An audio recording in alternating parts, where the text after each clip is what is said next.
माननीय प्रमुख जिल्हा व सत्र न्यायाधीश Kolhapur Shrimati Pavitra Agrawal madam,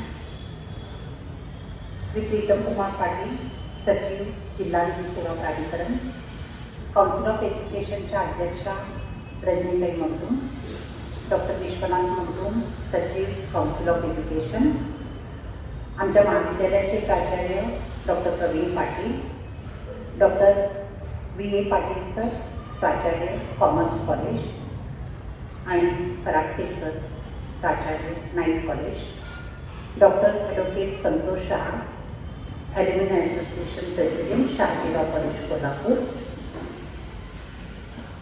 advocate Vaibhav Pednekar sir member council of education, उपस्थित असंघटित व्यवस्थेतल्या महिला, माझे शिक्षक, प्रशासकीय कर्मचारी, वार्ताहर, बातमीदार, न्यूज चॅनेलचे सर्व प्रतिनिधी आणि विद्यार्थी मैत्रिणींनो, राष्ट्रीय महिला आयोग व शहाजी लॉ कॉलेज यांच्या संयुक्त विद्यमाने आज महिलांविषयक कायदा जागृती कार्यक्रमाचे आयोजन केले आहे. आमच्या महाविद्यालयाचे प्राचार्य डॉक्टर प्रवीण पाटील यांनी एक प्रपोजल राष्ट्रीय महिला आयोगाला पाठवलं आणि महिलांच्या विविध कायद्यांची जागृती निर्माण करण्यासाठी जे प्रपोजल पाठवलं ते महिला आयोगानं स्वीकारलं आणि आम्हाला एक दिवसीय कार्यशाळा, एक दिवसीय लीगल अवेअरनेस प्रोग्राम ऑर्गनाईज करा असं त्यांची संमती मिळाली. त्यानुसार आज या 3 जानेवारीच्या आमच्या सावित्रीबाई फुले जयंतीनिमित्त हे औचित्य साधून आम्ही आजचा कार्यक्रम, एक दिवसीय कार्यक्रम आज आयोजित केला आहे. या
A very warm good morning to one and all. First off, I would like to bow down to Swami Jyoti Savitribai Phule and our freedom fighter Ratnappa Kumar sir. And I feel very honored to be present on this auspicious occasion of women empowerment and the workplace of Shri Ratnappa Kumar, which is his Karmabhuti. I welcome all the dignitaries on the dais.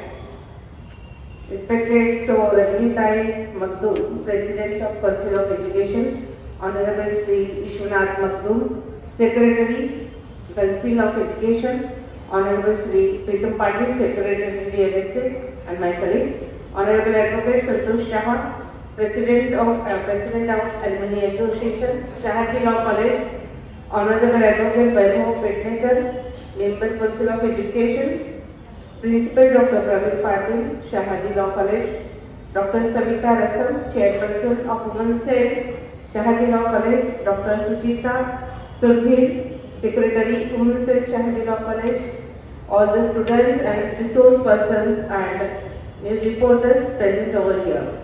A very warm good morning to all of you. This program to empower women, to empower a legal awareness program on women's rights would definitely kindle good thought amongst women and would kindle awareness amongst women about the various rights and acts enacted for their benefit. I am truly honored to stand before you today as your college launches the Empower Her Legal Awareness Program for Women. And just now we have also inaugurated the launching of Instagram page, which gives you basic information about women empowerment and would help in creating awareness among all.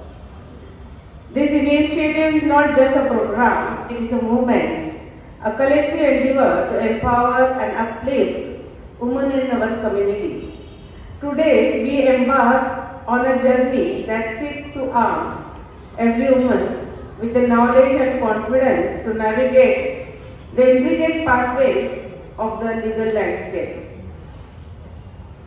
As we gather here, it is important to know why it's crucial to empower women through legal awareness.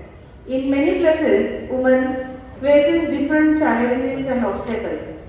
The way to overcome these challenges is through knowledge, standing together, and a strong commitment to fairness. This program, Empower Her, is like a guiding light and a force for change. It stands on three main things: education, awareness, and community support. We believe that when women know their rights, they become strong and not only understand those rights, but also stand up for the same with confidence. In the world where laws can seem complicated, knowing your rights become a powerful way to make things better. Understanding what you are entitled to is the first step. And you being the law students, you are well aware of this fact. But in the general society and the common woman also should know this law, and hence it is our duty to spread the basic law and awareness amongst the women. When women know their rights well, they can shape their own destinies, breaking free from not knowing and unfair treatment. This awareness program on women's rights isn't just about knowing the law. It's about making connections and getting rid of barriers. We want you to join in, take part, and share your thoughts with others. Together we can make a ripple effect that helps not just us but those who come after us.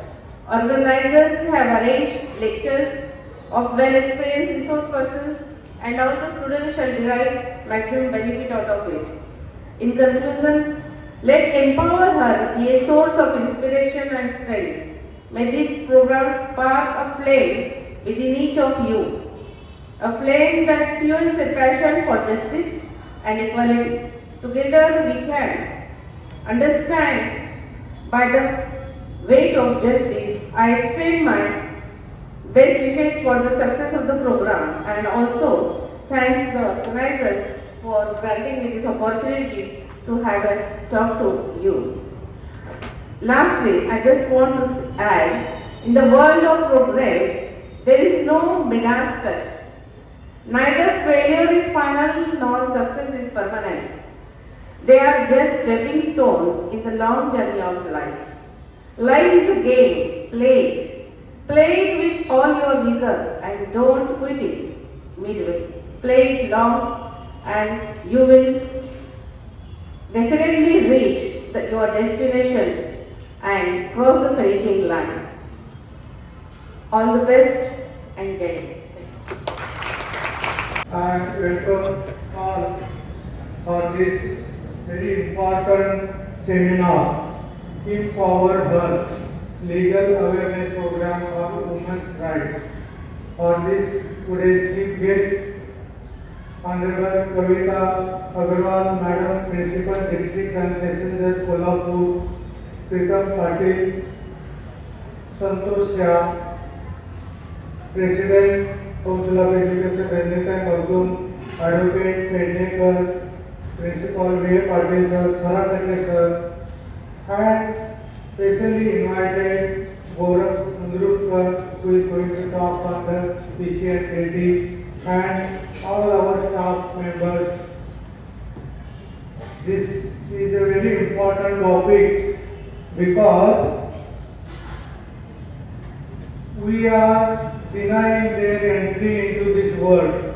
This starts from we don't want the female child to be born, and for that my friend is going to discuss what are these laws, how this can be prevented, and unfortunately still, especially in the prosperous areas like us also or everywhere, female child is not welcome. But this has to be changed and they should be allowed and they should be given the proper justice. Afterwards, what happens once they arrive into this world, they are subjected for early marriages. Still, though law is there for marriage age 18, many marriages took place.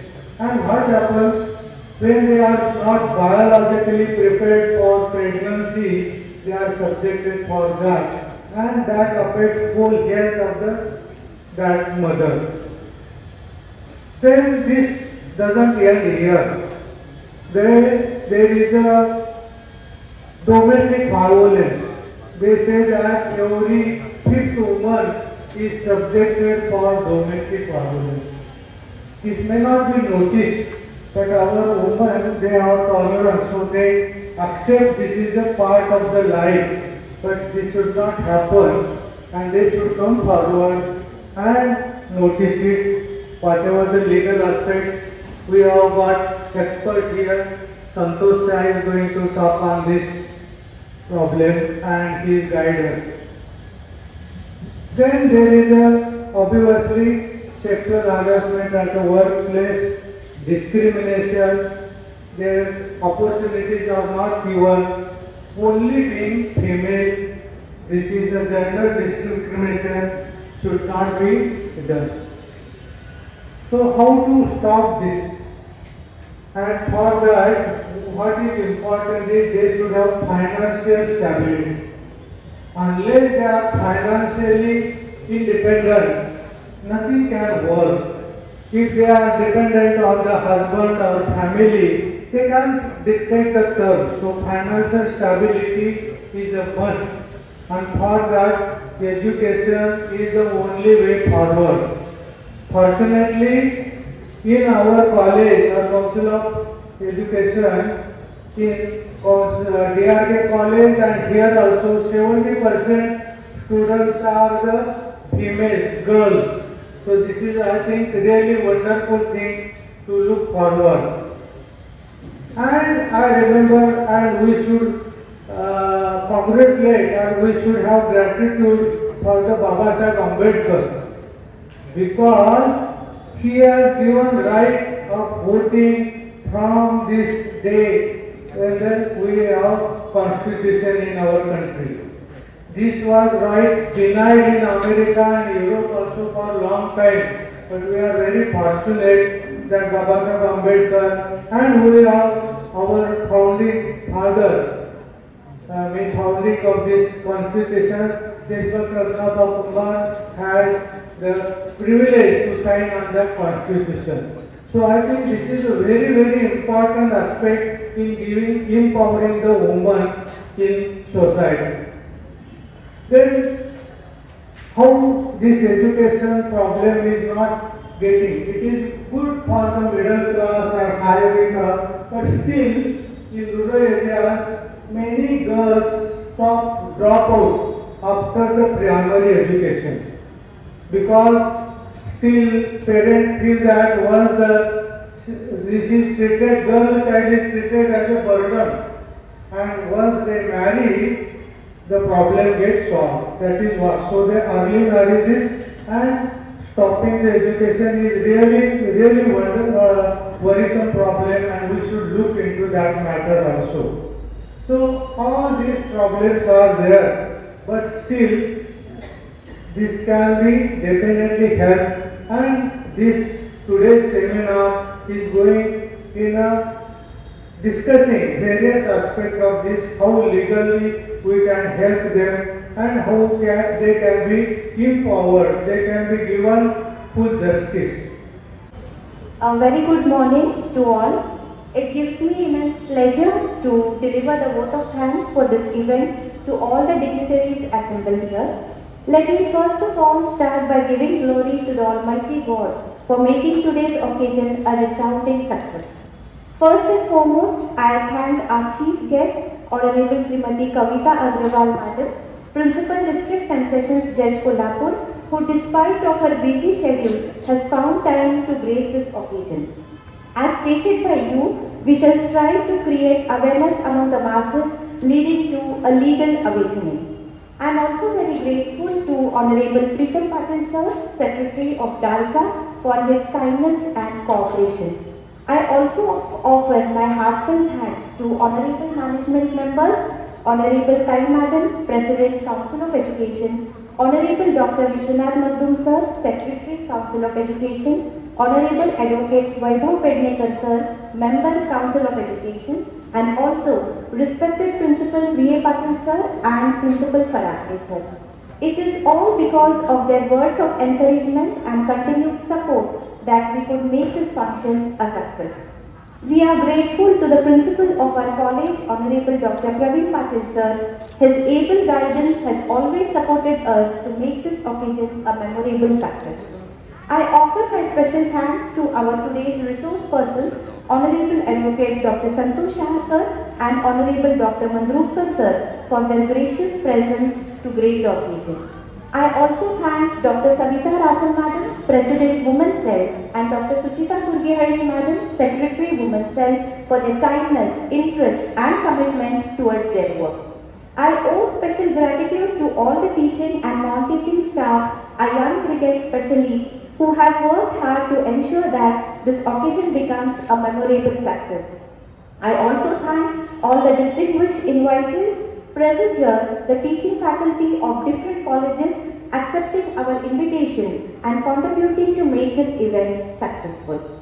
Now is the time to thank you all students for their extraordinary support, skill, discipline and the true spirit of sportsmanship. You are really amazing and I thank you from the bottom of my heart. Thank you so much.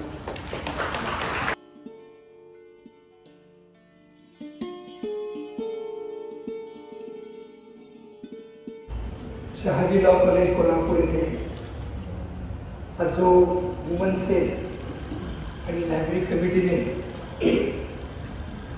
National commission for woman बरोबर हा जो आज seminar arrange केला आहे, empowered health a legal awareness programme for women's rights, या आत्ताच जे inauguration पार पडलं त्याकरता आलेल्या डिस्ट्रिक्ट जज मॅडम, आदरणीय रजनीताई मॅडम, मगदूम सर आणि सर्वच मान्यवर उपस्थित, आपल्या कॉलेजचे प्रिन्सिपल आणि ज्यांनी मला या कार्यक्रमाकरता आवर्जून बोलावलं त्या ॲडव्होकेट पाटील मॅडम आणि ज्यांच्यामुळे हे उपलब्ध झालो मी आणि ह्या मला योग आला त्या ॲडव्होकेट गौरी पाटील मॅडम आणि आपण सगळेजण मित्रमैत्री.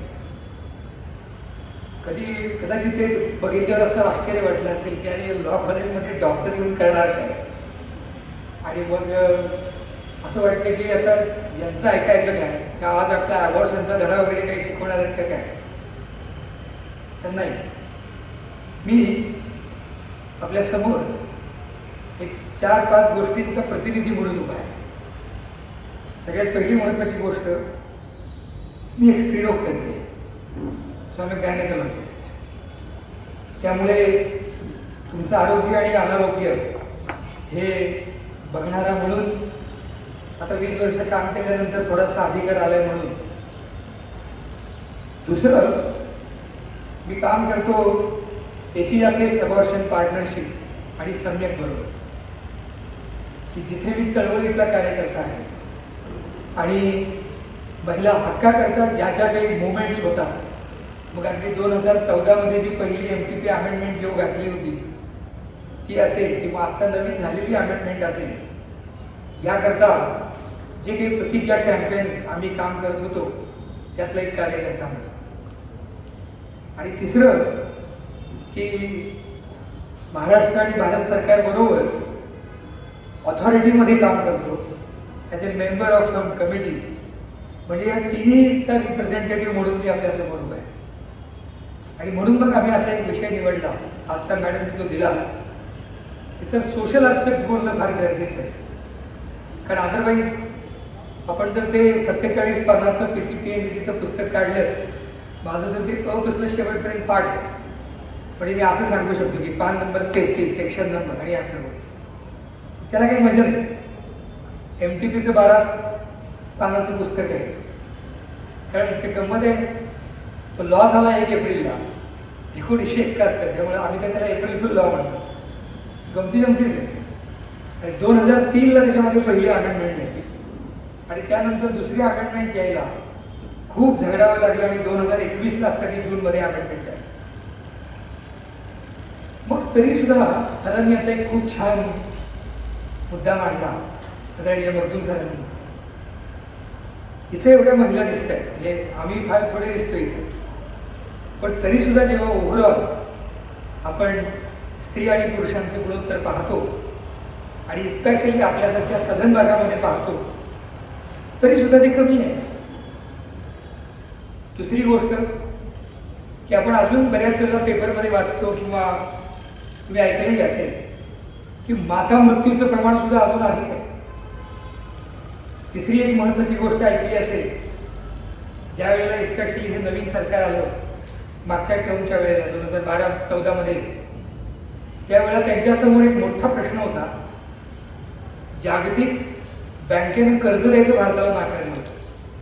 का तर आपले जे काही त्याचे इंडिकेटर्स असतात ते इंडिकेटर्स व्यवस्थित नव्हते आणि त्यातला सगळ्यात महत्त्वाचा इंडिकेटर त्यांना सापडला आणि तो म्हणजे अनसेफ ॲबॉर्शन्समधून होणारे माता मृत्यू. म्हणजे ॲबॉर्शन प्रक्रिया तर होते पण ती व्यवस्थित केली जात नाही किंवा ती व्यवस्थित होत नाही किंवा ती इलिगल ठिकाणी होते किंवा ती अनरजिस्टर्ड ठिकाणी होते आणि त्यातनं मग अनेक माता मृत्युमुखी पडतात. आणि गंमत अशी आहे, ओव्हरऑल जर आपण त्याचं पर्सेंटेज पाहिलं 100 तर त्यातल्या जवळजवळ 12% महिला ह्या अनसेफ ॲबॉर्शन्सनी मरतात. आणि त्याचं जर आकडेवारी काढली तर ती WHOने दिलेली आकडेवारी in a year is more than 8 lakh. म्हणजे कॅन्सर सर्व्हिक्सनी म्हणजे पिशवीच्या तोंडाच्या कॅन्सरनी जेवढ्या बायका मरतात ऑलमोस्ट जवळजवळ तेवढ्या बायका ह्या अनसेफ ॲबॉर्शन्सनी मरतात. आणि इथं आपण दावे काय करतोय की ते आमचं यान गेलं चंद्रावर आणि ते इकडे तिकडे फिरते आणि आमच्याकडे समोर काय ड्रायव्हर नसलेली गाडी आली आणि काय काय काय काय. मग या सगळ्या गोष्टींकडे सोशल आस्पेक्टनी बघणं गरजेचं आहे. आणि म्हणून आपल्या समोर जे लॉ तयार केलेले आहे त्यांच्याविषयी आपण थोडंसं या सामाजिक अंगाने पण पाहायला पाहिजे. आणि म्हणून आय थॉट की आज आपण याच्याविषयी त्या अंगाने बोलूया.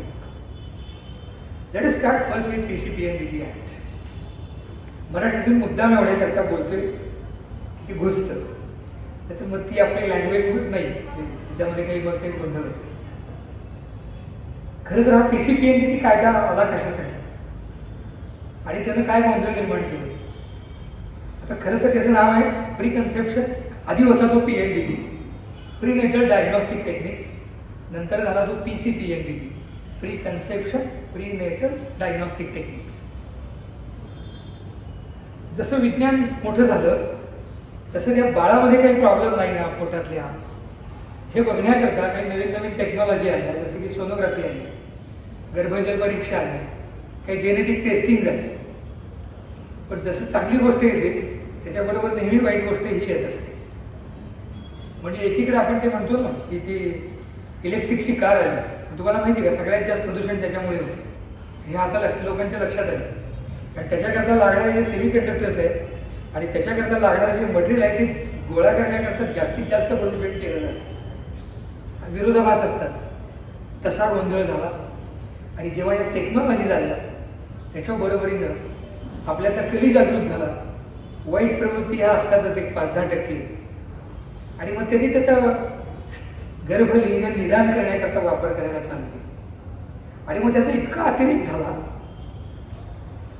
की पुन्हा असं लक्षात आलं की अरेच्या हे स्त्री पुरुष गुणोत्तर जे आहे, जे निसर्गाने ठेवलेलं आहे, ते कोलमडून पडायला लागलं.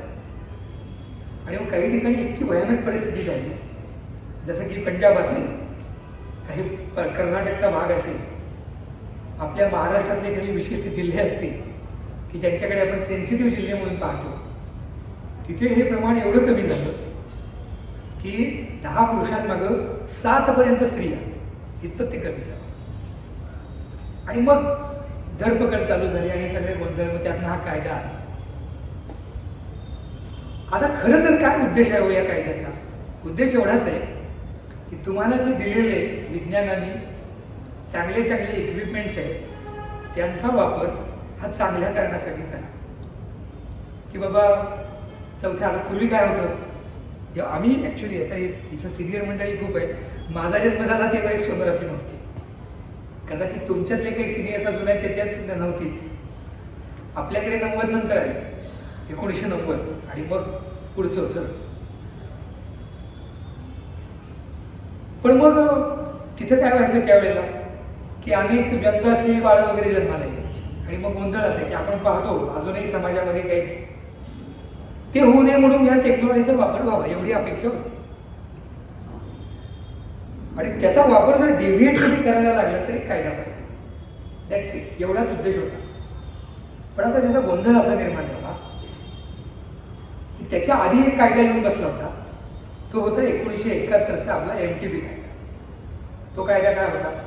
Medical termination of pregnancy act. म्हणजे अगदी सांगायचं तर तुमचा जो 302 आहे, त्या 302 मध्ये खाली येई वाचत या ABCDE, आणि मग तिथे आलं की मग तिथे ते लिहून ठेवलंय त्यांनी की केवळ या 302 मधल्या या कलमाअंतर्गत MTP कायदा हा बसतो.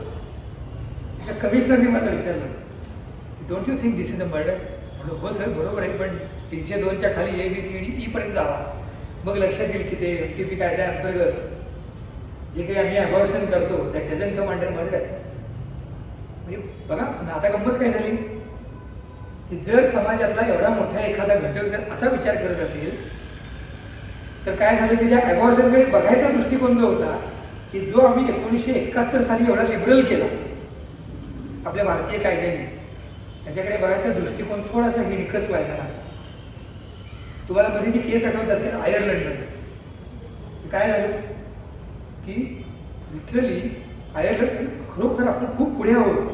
म्हणजे मगाशी सर तिथं देशभक्त कुंभार सरांच्या विषयी सगळं काही सांगत होते आणि तिथं आपल्या लायब्ररीतला फोटो आहे त्याचं अत्यंत बोलकं उदाहरण आहे की त्या सगळ्या 11 महिलांचा जो फोटो आहे त्या काळी कॉन्स्टिट्यूशनमध्ये काम केलेल्या महिला. कोण म्हणतं भारत लिबरल नाही? अरे वी आर लिबरल. 71चा हा आपला कायदा प्रचंड लिबरल आहे. तुमच्या अजून US, UK, आयर्लंडने सुद्धा केलेला आहे एवढा हा कायदा मागे. पण पुन्हा गोंधळ झाला. काय गोंधळ झाला सामाजिक? त्याच्याकडे पुन्हा बघायचा आपला दृष्टिकोन बदलला. आम्ही एक फिल्म केली सर. ती फिल्म अशी होती की जखम गुडघ्याला आणि मलम कपाळ अशी एक फिल्म केली. आम्ही काय करायचो, काही आम्ही रिसर्चर्स आम्ही असं डायरेक्ट जायचो युनिव्हर्सिटीमध्ये आणि एकदम असा कॅमेरा घेऊन जायचो आम्ही आणि समोर विचारायचं की मॅडम ॲबॉर्शनविषयी तुमचं काय मत आहे? की त्या माणसानं पहिलं वाक्य, नाही नाही मला असं वाटतं सर, मुलगा मुलगी तुला मी एवढंच विचारले ॲबॉर्शनविषयी तुझं मत काय? नाही नाही सर, जाऊ दे, चल पुढे. एका पानपट्टीवाल्याकडे गेले, त्याला विचारलं ॲबॉर्शनविषयी तुमचं काय? नाही सर, बहुत गलत बात आहे, बहुत गलत बात. म्हटलं अरे, आणि जर समजा तुझ्या बहिणीवरती असा प्रसंग आला की बाबा नाही ते बाळ व्यंग आहे आणि आपल्याला ते ॲबॉर्शन करणं गरजेचं आहे तर वो अलग बात आहे सर. अरे असं कसं अलग बात आहे? गमत बघा, मी मुद्दाम काही ते पिक्चर कसं दाखवतात तसं तुकडे तुकडे तुम्हाला दाखवतोय, नंतर मी जोडणार आहे. म्हणजे आज आपलं असं झालं की या PCPNDT कायद्यामुळं, बेटी बचाव बेटी पढावमुळं आपल्या डोक्यामध्ये आता हे फिट झाले की ॲबॉर्शन म्हणजे हे फक्त सेक्स सिलेक्शन करूनच होतं आणि ॲबॉर्शन म्हणजे काहीतरी पाप आहे. आणि ॲबॉर्शन म्हणजे बहुतेक काहीतरी डेंजर आहे. Is it so? No, not it. मग आता समजून घेऊया कशा करता लागतं ॲबॉर्शन.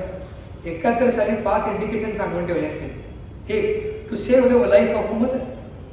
बऱ्याच वेळा आमच्या समोर अशी एखादी व्यक्ती येते, मगाशी मॅडमने ज्या हायपरटेन्सिव्ह डिसऑर्डर्सचा उल्लेख केला की ज्याच्यामध्ये मी बरंच काही संशोधन करू शकलो.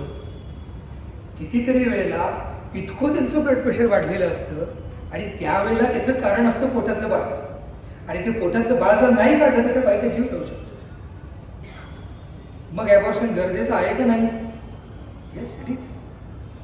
समजा मी सोनोग्राफी केली आणि मला असं दिसलं की अरे त्या बाळामध्ये प्रचंड मोठं व्यंग आहे आणि त्याचा हार्टचा काहीतरी मोठा प्रॉब्लेम आहे, त्याला एक पायच नाही आहे, किंवा त्याचं आता किंवा असं म्हणूया की त्याच्या इथं कवटीच नाही आहे, असे मोठे मोठे किडनीच नाही आहे, दोन्ही किडनी नाही आहे, जगेल का ते बाळ? नाही जगणार. मग अशा कंडिशन्समध्ये ॲबॉर्शन गरजेचं आहे का नाही आहे? एखादी व्यक्ती बिचारी असते आणि तिच्या बाबतीत रेप किंवा इन्सिस्ट अशा अत्यंत दुर्दैवी घटना घडतात. त्यातनं तिला प्रेग्नन्सी मिळते. तिचा अधिकार नाही का ती प्रेग्नन्सी नाकारायचा? आहे का नाही? आहे. म्हणजे ॲबॉर्शनची गरज आहे का नाही? आहे.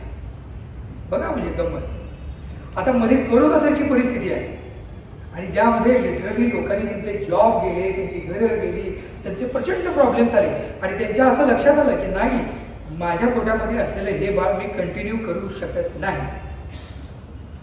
Is it her right or not? It is her right. आता असं वाटेल की मग हे पूर्वी नव्हतं आणि आता हे नवीन आलं. हो, येस. 1921 आता 2021 मध्ये जी अमेंडमेंट आली नवीन, ती अमेंडमेंट काय किती आहे की ह्युमॅनिटेरियन बॅकग्राऊंडवरती ज्या वेळेला अशा काही कॅलॅमिटीज येतात की ज्या वेळोवेळी केंद्र शासनाने मंजूर केलेल्या आहेत की ही कॅलॅमिटी आहे आणि अशा जर कंडिशन्समध्ये जर त्या व्यक्तीच्या लक्षात आलं की हे बाळ मला पुढं कंटिन्यू करणं शक्य नाही, तर ती कायद्याअंतर्गत LTP कायद्याअंतर्गत राहून नवीन अमेंडमेंटनुसार रजिस्टर्ड सेंटरला जाऊन चांगल्या डॉक्टरांकडून चांगल्या पद्धतीने ॲबॉर्शन करू शकते. पुढचा प्रश्न बघा, आपण एक सोशल महत्वाचा प्रश्न आहे. आपण कधी कधी येते ते पत्रकार बंधू आहेत, आम्ही त्यांचे बरेच वर्कशॉप सुद्धा आपली महाराष्ट्रात जाऊन घेतलेले आहेत. हा एक विचार करा की आपण कधी कधी ना एखादी दुर्दैवी विधवा स्त्री असते आणि शेवटी माणूस आहे, मन आहे, कधीतरी तिच्या बाबतीत काहीतरी घडतं. आता हे नैतिक म्हणायचं अनैतिक म्हणायचं हा तुमच्या आमच्यासारख्या हुशार माणसांना अधिकार आहे का? नाही. आपण लिगल बोलू शकतो, आपण सायंटिफिक बोलू शकतो, आपण काही धर्मगुरू नाही आहोत किंवा आपण तत्वव्यक्ती नाही आहोत की हे नैतिक आणि हे अनैतिक म्हणायला. माझं काम काय? I am a caretaker. माझ्या समोर आलेली प्रत्येक स्त्री ही माझी पेशंट आहे, तर मी तिच्याकडे तिला क्युअर कसं करायचं हे बघा. आता माझ्यासमोर एखादी विधवा स्त्री आहे आणि ती मला येऊन सांगते की सर असं असं घडलेलं आहे, आय एम प्रेग्नंट, मी हे बाळ कंटिन्यू नाही करू शकत. Is it her right or not? It is. मग जर मी MTP कायद्याअंतर्गत MTP केली तर ती बरोबर आहे का चुकीची आहे? इट इज ॲब्सोल्युटली बरोबर आहे. कारण 71च्या कायद्यामध्ये कुठेही शब्द नाही मॅरिड अनमॅरिड. अख्खं जर कायद्याचं पुस्तक वाचलं ते 12 पानाचं तर मॅरिड शब्द एकदाच आलाय अख्ख्या कायद्यामध्ये. तो आलाय 5 नंबरच्या इंडिकेशनमध्ये की जर failure of contraception in case of married woman, that's it. बाकी त्यांनी मॅरिड अनमॅरिडचा विषय पण ठेवलेला नाही. 1971 साली, थिंक ऑफ इट, किती लिबरल आहे आपण. आपण कधी त्या कायद्याचा असा विचारच केला नाही. आपण फक्त एवढाच विचार केला, पेपरात बातमी आली मग ज्याच्यामध्ये महिले कंसात लगेच त्यांनी लिहिलेलं असतं महिलेचे नाव बदलले आहे असे तसे. नो, मगाशी आमची ती चर्चा चालली होती. आणि केला कोणासाठी कायदा? महिलांसाठी. पण कायद्याचं जेव्हा इम्प्लिमेंटेशन चालू आहे तेव्हा फक्त तीच बाजूला आहे आणि बाकी सगळ्यांचं दंग चालू आहे. म्हणजे ज्यांना सेमिनार करायचे त्यांचे सेमिनार चालू आहे, ज्यांना पेपरात बातम्या रंगवायच्या त्यांच्या बातम्या रंगवायच्या चालू आहेत, ज्यांना कुठेतरी ते बेटी बचाव बेटी पढाव करायचं आहे पॉलिटिकली त्यांचं चालू आहे.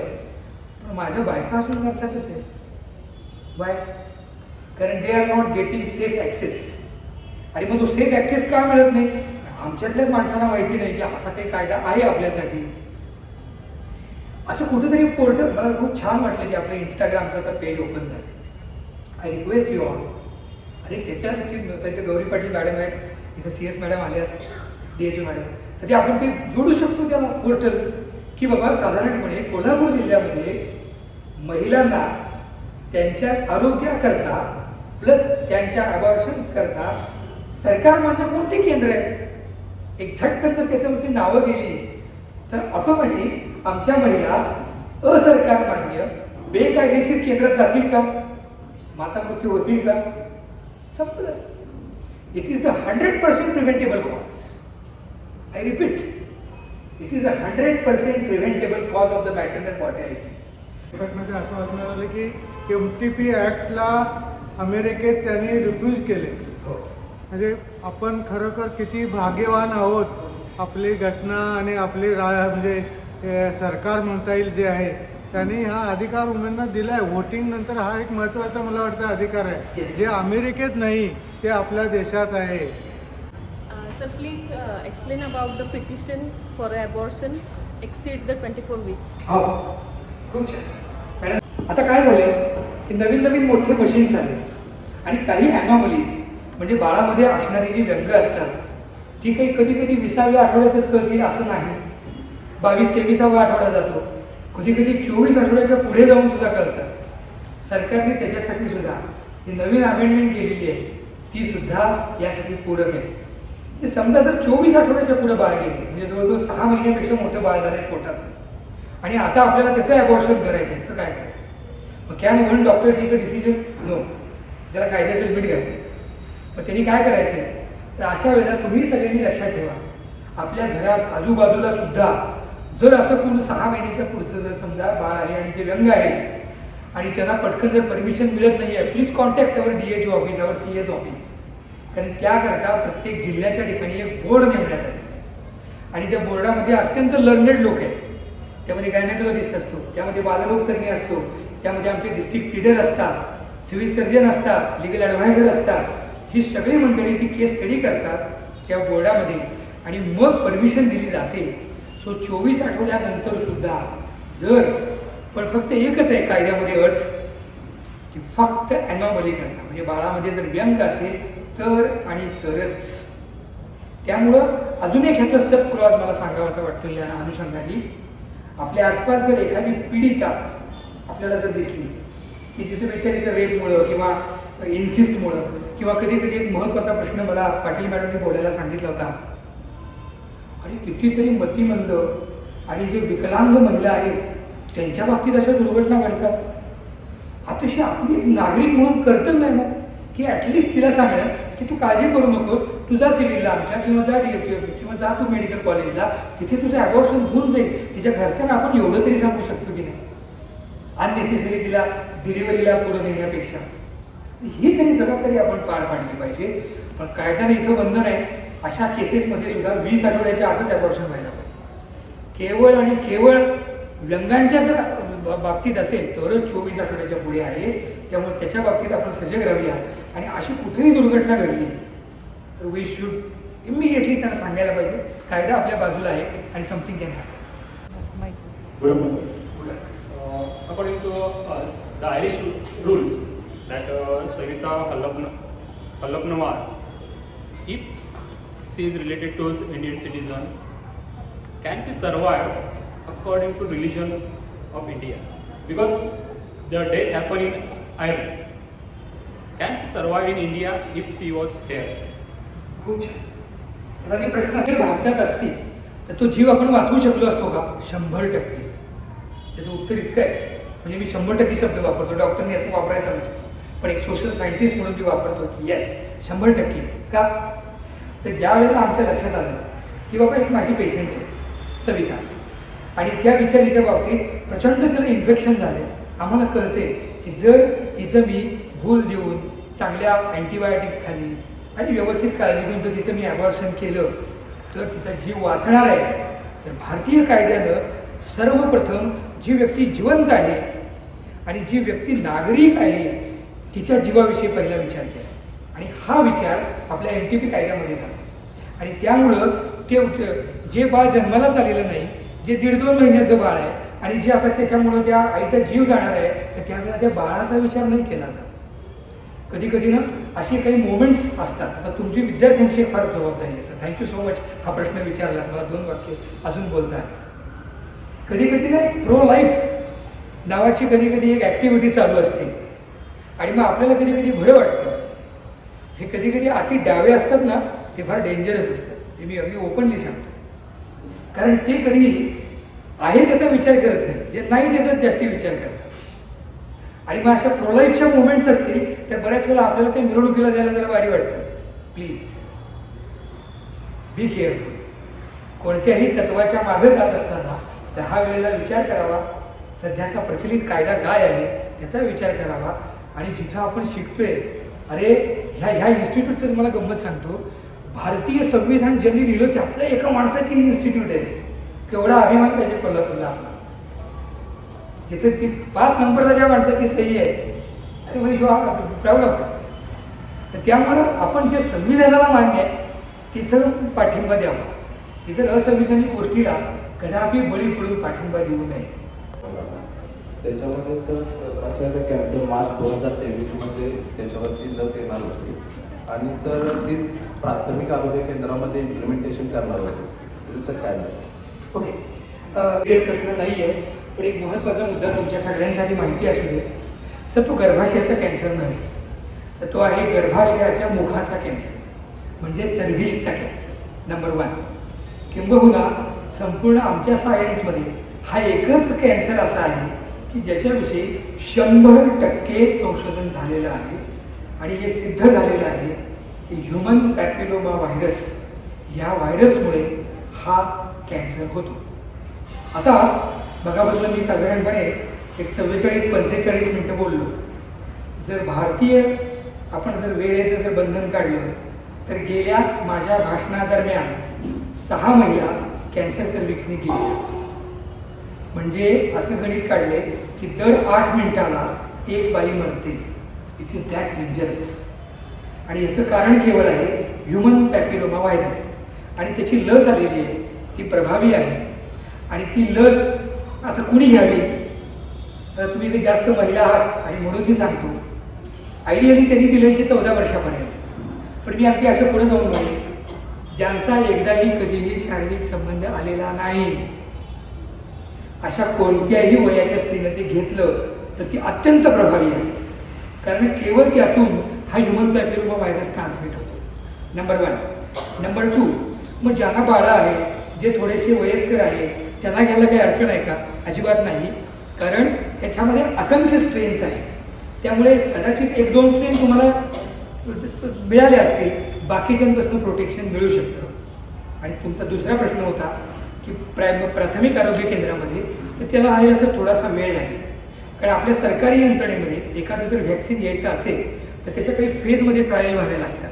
तर त्या झाल्या की ते येणार आहे. किंबहुना ह्या सरकारचं ते उद्दिष्टच आहे की महिलांकरता प्रोटेक्शन करून आणि सून इट विल कम. पण येस, आता त्या निमित्ताने तुम्हा सगळ्यांना की त्याच्याविषयी जरा वाचा. म्हणजे मी नेहमी सांगतो की ह्याच्यावर काय वाचावं, असलं काहीतरी वाचावं. ते सारखे ते OTT आणि ATVT बघण्यापेक्षा HPV व्हायरस काय आहे, HPVची व्हॅक्सिन कधी आहे, आणि मग ती आपल्या मॅनेजमेंटला सांगावी, एखादा कॅम्प करा, आम्ही येऊन देतो व्हायरसची vaccine. Right. Thank you, sir, for that. The law students, for that matter, are always going through the laws or the acts. But what I always say is, those are just the bare provisions that we go through. We never go into the actual implementation or the actual execution of those laws. And in regards of such laws, it is the doctors who can give us the more light or shed some light on this kind of laws. So I would like to express the gratitude, my heartfelt gratitude on behalf of our college to Dr. Gorakh Manjurkar sir for enlightening us with so much of knowledge and sharing his own experiences. Thank you so much, sir. We are deeply enlightened with your knowledge and experience. Thank you.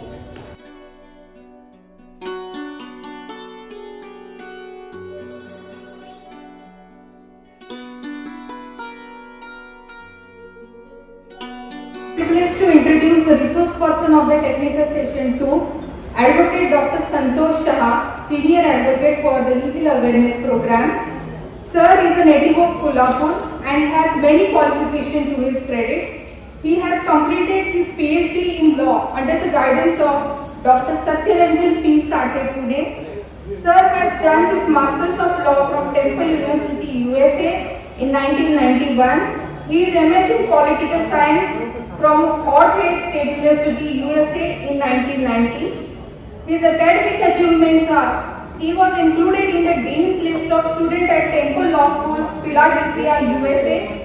He has been recipient of Stouffer International Student Scholarship and Scholarship for High Achieving Students in Career Transition, Fort Hays State University, USA.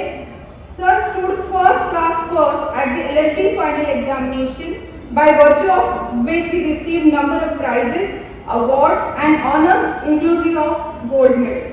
Sir has been the recipient of Certificate of Merit as an outstanding law teacher from the Institute of International Commercial Law, Pace University School of Law, USA. Sir is a legal advisor and practicing lawyer since June 1991, advising, conducting court cases, preparing documents, conveyancing, etc. for many individuals, companies, associations, governmental and non-governmental organizations, public sector organizations, universities, educational institutions, banks. Sir also handles civil, corporate, family, property, criminal, labor, consumer, banking, education, motor vehicle accident claim and international matters. He has worked as a guide and examiner of PhD students in law. Sir is a member of Indian Association of Arbitration. He is a life member of Indian Law Institute, New Delhi. Sir is a member of Indian Society of International Law, New Delhi. Sir worked as an honorary professor of law, Shahaji Law College, Kolhapur from August 1991. Sir is a visiting professor of International Commercial Law, Symbiosis Institute of Foreign Trade, Pune. Sir is an honorary professor in Mercantile Law, visiting professor for legal aspect of business MBA, visiting professor in environmental law for MSc Environmental Science, visiting professor for LM University of Goa, visiting professor at NALSAR University of Law, Hyderabad. Sir worked as a research assistant to Professor S. O. Gyando, Temple Law School in 1990 to 91.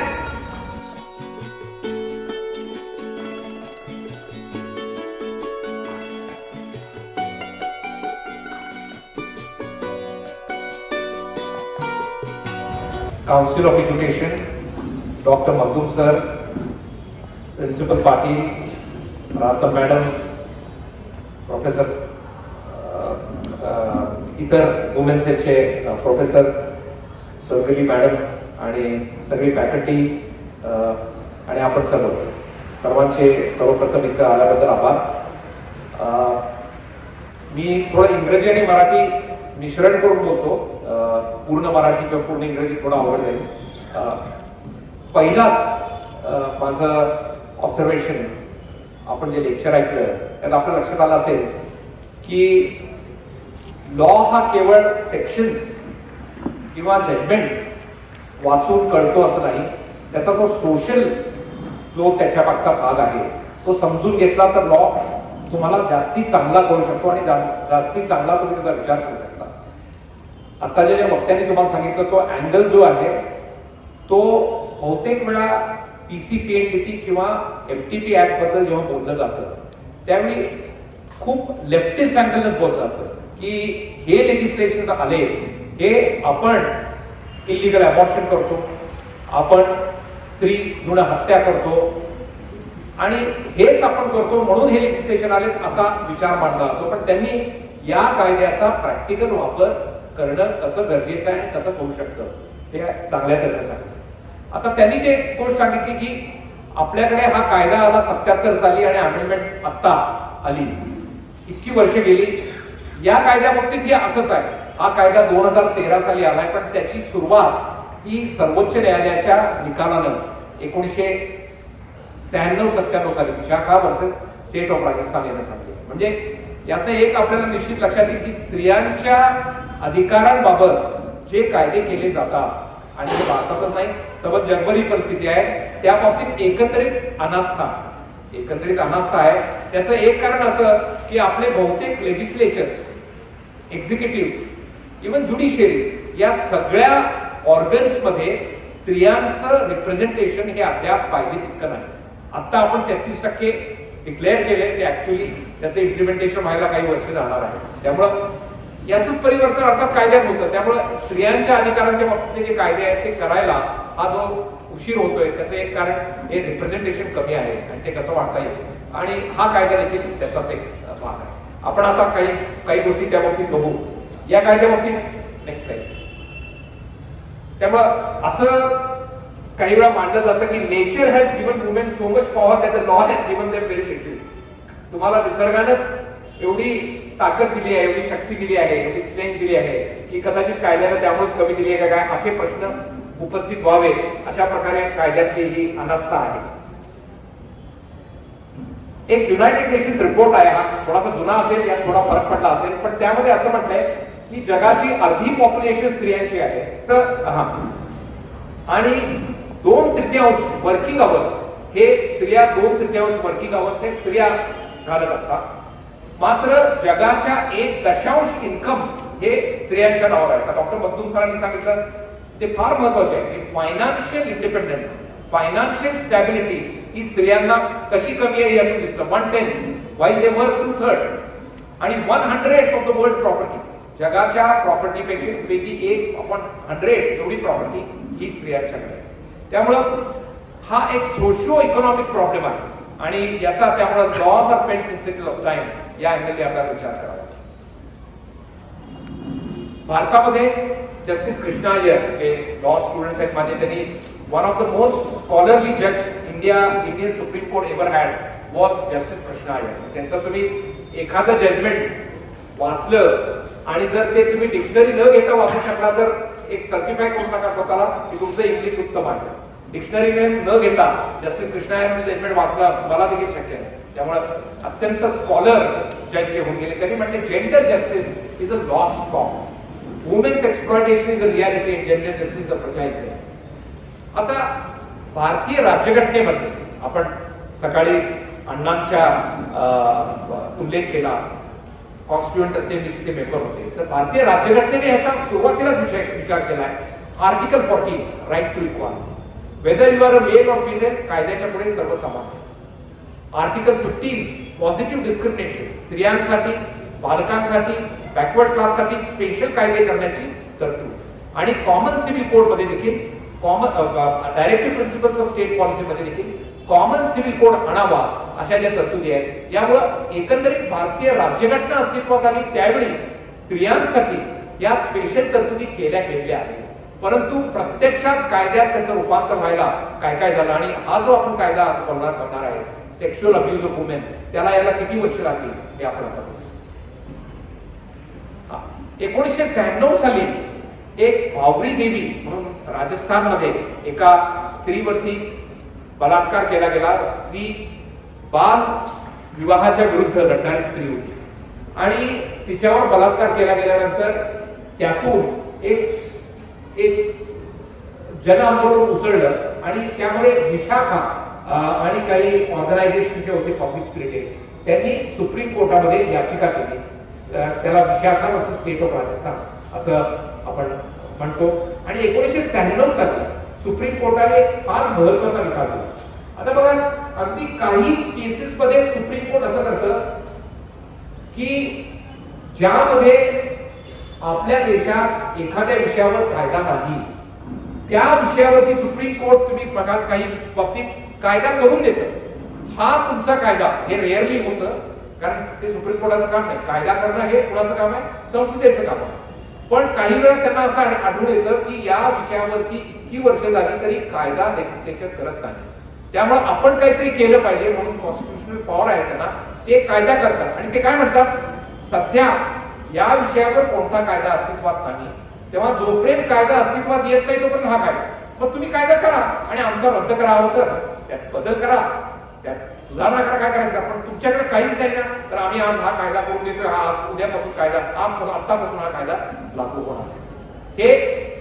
हे अशा प्रकारचा निर्णय हा Vishakha versus state of Rajasthan या जजमेंटमध्ये supreme कोर्टाने केलं. आता आपण मला वाटतं थोडासा मोनोलॉग व्हायला नको. आय थिंक तुम्ही पण जरा बोललात तर बरोबर होईल. हे जरा मी बोलतोय की तुमच्यापर्यंत किती पोहोचतं, तुमच्या मनात काय असते माझ्यापर्यंत पोहोचेल असं करण्याचा आता इथून पुढे थोडा आपण प्रयत्न करूया. आपण असा विचार करूया, कारण आपण सगळे कायद्याचे स्टुडंट्स आहोत.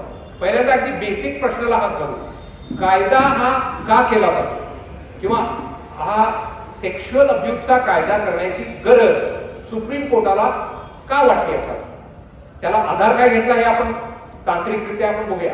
पण असं का केलं जातं किंवा असं का करावं असं वाटतं सुप्रीम कोर्टाला की sexual abuse of women at work place या बाबतीत काहीतरी करण्याची आवश्यकता आहे असं सर्वोच्च न्यायालयाला का वाटलं असावं 1996 साली? कोणी सांगू शकेल? काहीतरी कारण असेल ना की असा कायदा करावा आपण. याचे कारण काय? 1996 साल. बोला. तुम्ही बरोबर चूक याचा काही विचार करू नका, कारण कायद्यात बरोबर चूक अशी उत्तर नसतातच. तुम्ही किती अँगल्सनी त्याचा विचार करता हे महत्वाचं आहे. कदाचित तुमच्या मनात अँगल असेल तर सुप्रीम कोर्टाच्या डोक्यात पण नसेल, तो महत्वाचा असेल. सो डोंट थिंक दॅट काय म्हणजे मी म्हणतो किंवा सुप्रीम कोर्ट म्हणतो तेच फायनल असतं असं नाही. येस बोला. एअर इंडियाची केस नंतर झाली, पण भूमिका काय त्याच्यामध्ये? का असे कायदे करण्याची आवश्यकता का लागली? She was not supposed to get married or get pregnant during the employment period. Okay. Alright. बस ह्याच्यापेक्षा सिंपल उत्तर आणखी कोण देऊ शकेल? अगदी सिंपल. येस. वर्कप्लेसमध्ये सेक्शुअल अब्यूज जास्त होत असेल महिलांचं, त्यामुळं त्या बाबतीच्या केसेस जास्त दाखल होत असताना केलं. त्याच्या थोडं अलीकडे येऊया आपण. मुख्य कारण हे की आता 96 सालात आहोत आणि आता जास्तीत जास्त स्त्रिया वेगवेगळ्या क्षेत्रात पुरुषांच्या खांद्याला खांदा लावून काम करायला पुढे यायला लागल्या. बेसिक बरोबर. याचा आपण आता कॉग्निझन्स घेतला पाहिजे. असं करताना त्यांना जर काही विचित्र अनुभव सेक्शुअल एक्सप्लॉयटेशनचे येत असतील तर त्यासाठी आपल्याकडे कायदा नाही. आपल्याकडे कायदा कुठला?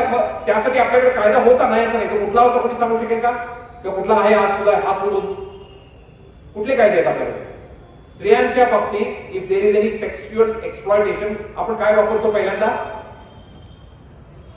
Simple Indian Pinal code. Indian Pinal code.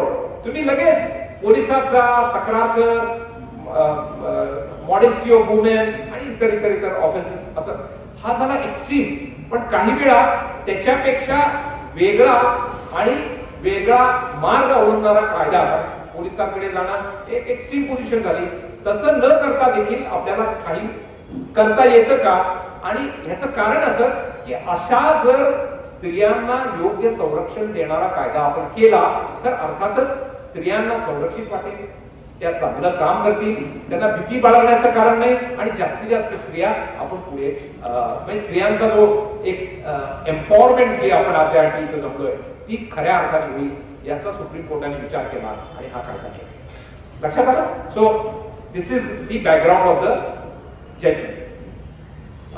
त्यांनी वापरले कुठले? आता केवळ again as law students we must keep in mind की केवळ हे अशी परिस्थिती आहे म्हणून कुठलंही जजमेंट सुप्रीम कोर्ट देत नाही. ती परिस्थिती आहे, सोशल परिस्थिती आहे, हे त्यांच्या मनात असतं. पण त्यांना शेवटी जजमेंट देताना काय बघावं लागेल? कायदा. त्यांना within the four corners of laws त्यांना तो जजमेंट द्यावं लागतं. मला काहीतरी वाटतं, मला असं वाटतं म्हणून काहीतरी ऑर्डर केली असं तुम्ही कधीच कुठल्याच ज्युडिशियल वर्डिंग बाबतीत बघणार नाही. त्यांना कायद्याचा बेस हा लागतोच. त्यांना काय आवडतं किंवा नाही आवडतं हे प्रियम आहे. पण त्यांनी कशाचा बेस घेतला? एक आर्टिकल 14 मी आपल्याला सांगितलं, आर्टिकल 19 आणि आर्टिकल 21. आर्टिकल 19 असं म्हणतं की प्रत्येकाला जे आवडेल त्या पद्धतीचं काम करण्याचा अधिकार आहे. मग स्त्रियांना पण तो अधिकार आहे. तो अधिकार संरक्षित करण्यासाठी आपण हा कायदा. आर्टिकल 21 राईट टू लाईफ, सन्मानानं जगण्याचा प्रत्येकाला अधिकार. मग प्रत्येकाला सन्मानानं जगण्याचा अधिकार आहे तर स्त्रियांना देखील अधिकार आहे. त्या सन्मानाचा साठी तो सन्मान राहावा म्हणून असा कायदा करण्याची आवश्यकता आहे. शिवाय पुढे मी घेतला असेल, शिवाय असं झालं की 1996-97 पर्यंत अनेक आंतरराष्ट्रीय हे जे आंतरराष्ट्रीय ट्रीटीज असतात, आंतरराष्ट्रीय करार असतात ज्याला भारत पार्टी होता त्यामध्ये काही असे करार स्त्रियांच्या बाबतीत भारताने साईन केले होते की अशा प्रकारचे कायदे इंटरनली तुम्ही कराल, तेव्हा त्याचा देखील आधार सुप्रीम कोर्टाने घेतला की इंटरनॅशनल कॉव्हेनंट जे आहेत ते आता आपण रॅटिफाय केले, आपल्या सरकारने त्याच्यावरती सह्या केल्या, तेव्हा त्याचं कन्व्हर्जन म्युनिसिपल लॉज मध्ये करणं आवश्यक आहे, असा तिसरा मुद्दा घेतला आणि हा विशाखेचं जजमेंट हे सुप्रीम कोर्टाने दिलं. आता या सेक्शुअल हॅरेसमेंट म्हणजे काय हे म्हटलंय, पण हे आपण आता त्या कायद्यात काय म्हटलंय ते बघूया. ते मोर ऑर लेस सुप्रीम कोर्टाने म्हटले तेच पुढे आहे. ओके, कंप्लेंट्स कमिटी ते आपण पुढे बघू. आता सेक्शुअल हॅरेसमेंट ही ऍक्टिव्ह असू शकते आणि पॅसिव्ह पण असू शकते. ती कशी आपण काही उदाहरणांची नंतर बघू. ती व्हर्बल रिटन असू शकते और फिजिकल असू शकते, त्याची काही आपण उदाहरण बघू. नॉन व्हर्बल व्हिज्युअल असू शकते, जेंडर बेस असू शकते, क्विड प्रो को म्हणजे एक मला हे दिलं तर मी तुला हे देईन अशा प्रकारची क्विड प्रो को असू शकते. आपण काही उदाहरण बघू. आता या गोष्टी मी तुम्हाला constitution, Vishakha versus state of Rajasthan, Indian Pinal code आणि हा ऍक्ट.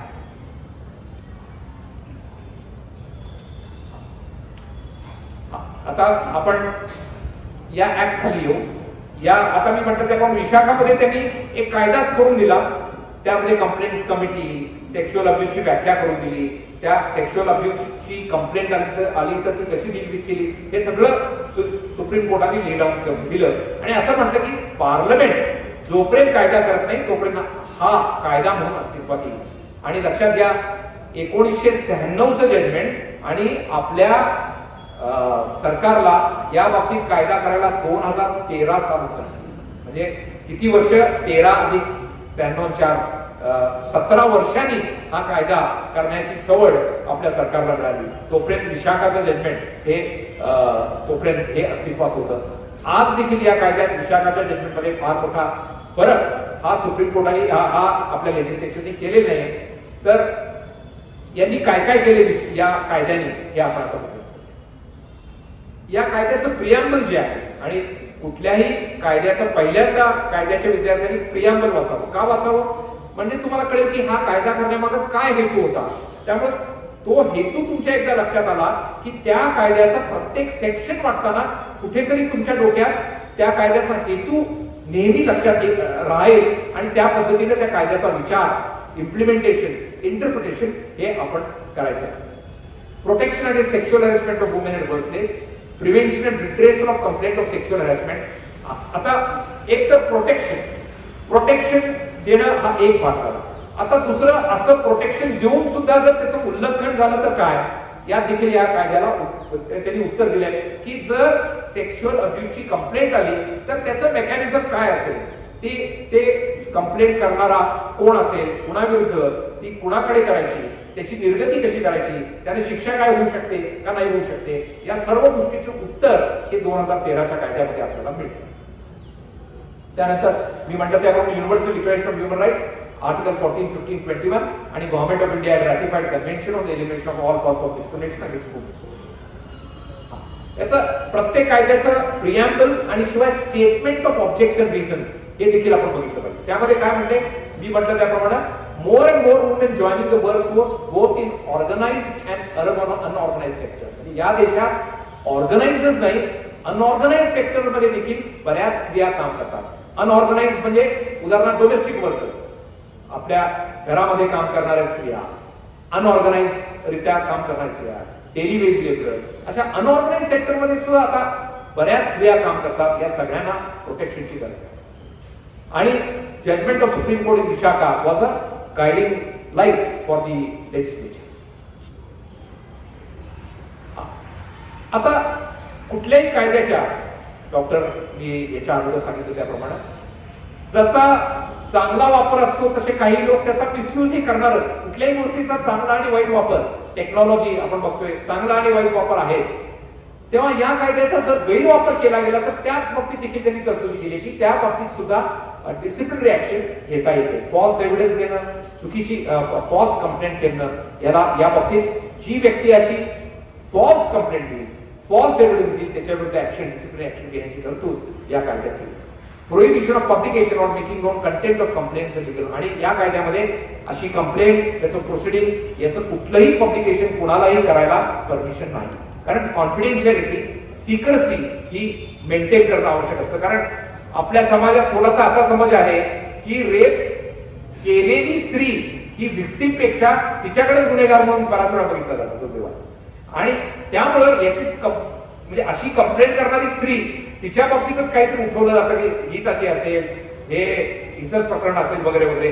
तेव्हा याची पूर्ण सिक्रेसी मेंटेन केली जावी, म्हणजे तिला सेफ वाटावं की माझं नाव कुठे बाहेर जाणार नाही, अशी तरतूद देखील या कायद्यात केली.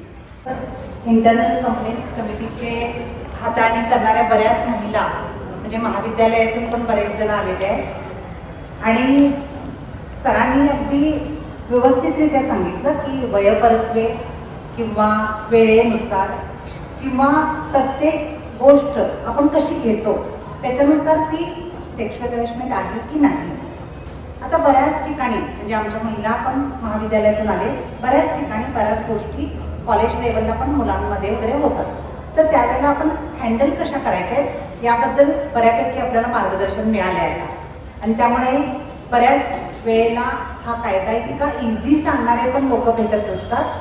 आता आम्ही म्हणजे प्रीतम पाटील सरनी पण सरना बघितले, आम्ही सर्वांनीच सरना बघितले पहिल्यापासून.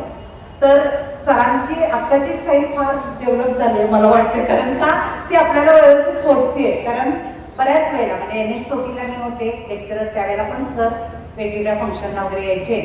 तर आत्ता म्हणजे मला पण आत्ता पहिल्यांदा आल्यावर पोरस आणि स्वप्नील म्हटलंय 58 PPTचे स्लाइड्स केलेत वगैरे वगैरे. तर बराच अभ्यास म्हणजे आजही अर्चना सुद्धा म्हटली आजही सरनी भरपूर तयारी केली असणार, ते स्किप केलं. त्यामुळे उदाहरणं सुद्धा भरपूर दिली सर आपण आणि उत्कृष्टरित्या आम्हाला समजलं की कोण कुठल्या अँगलनी हे म्हणून त्यांनी हात वर करायला सांगितले की कुणाला वाटतंय हा इन्सिडेंट असा आहे असं आहे. त्यामुळे बऱ्याच वेळेला म्हणजे आम्ही सुद्धा आजही सरांकडून बऱ्याच गोष्टी शिकतो. तर अशा प्रकारे आपल्याला सांगणारे वक्ते आज भेटले आणि आपणही सर्वांनी शांत चित्तानं ऐकलं. तर मी सर आपली खूप खूप आभारी आहे. आम्ही सरना खरं तर सोडत नाही, म्हणजे आज कुठल्याही क्लासमध्ये बऱ्याच वेळेला नेक्स्ट सेशनमध्ये त्यांना आम्ही बऱ्याच वेळेला बोलवणार आहे की या कायद्याचं लेक्चर घ्या वगैरे वगैरे. कारण पहिल्या टर्मची प्रोसेस थोडी आमची ॲडमिशन वगैरेची असते. सर नेहमीच आम्हाला सहकार्य करतात. म्हणजे सरनं फक्त म्हणतं की 3 तारीख तुमची आमच्यासाठी ठेवा, बाकी काही सांगत नाही, म्हणजे सब्जेक्ट वगैरे पण सांगत नाही. अचानक आम्ही आधी 1 आठवडाभर वगैरे सांगतो. इतके सरांना सर्वच गोष्टींचं नेहमी वाचन असतं, तयारी असते. तर मी त्यांची खूप खूप आभारी आहे. आणि आपण सर्व लोकांनी शांत चित्तानं ऐकून घेतलं. आता जेवण आपली वाट बघतंय, त्यामुळे मी जास्त वेळ घेणार नाही. आणि दोन्ही सेशनना आपल्या रिसोर्स पर्सनना आपण ऐकून घेतलं. 3रं सेशन पण इतकंच उत्कृष्ट आहे, जी की आमची विद्यार्थिनी जी गोल्ड मेडल पण मिळाले तिला युनिव्हर्सिटीत, तर तिला आपण बोलवले. तर त्यांचंही चांगलं आहे. तर जेवणाची व्यवस्था आहे, ती झाल्यानंतर पुन्हा आपण एका टेक्निकल सेशनला शेवटच्या भेटू. Thank you.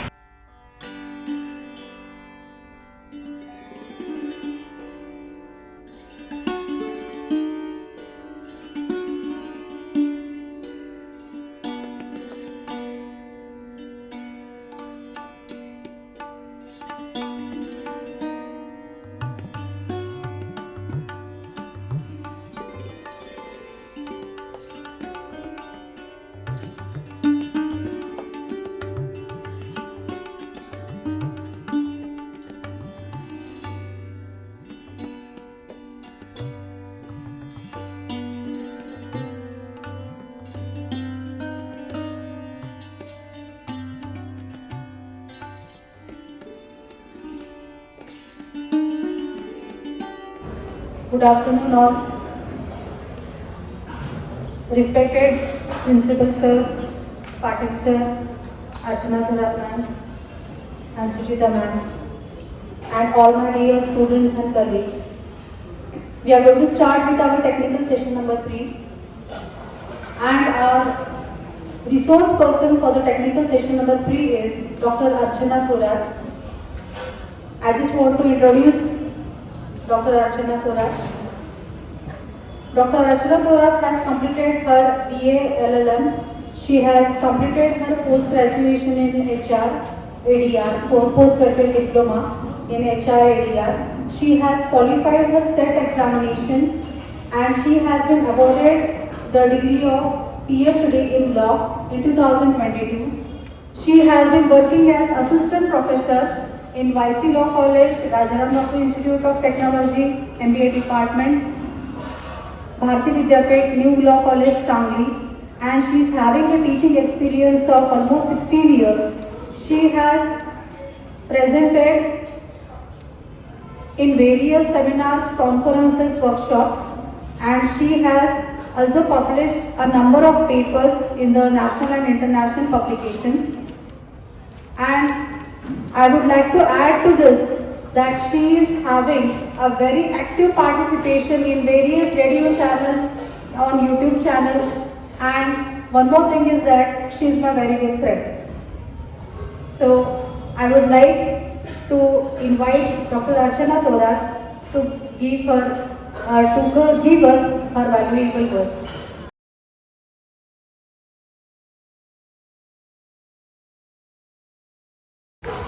Respected Principal Praveen Patil sir, honorable teachers, especially Rasam madam and Surya madam, then one of my classmates, batchmate and friend Patil sir.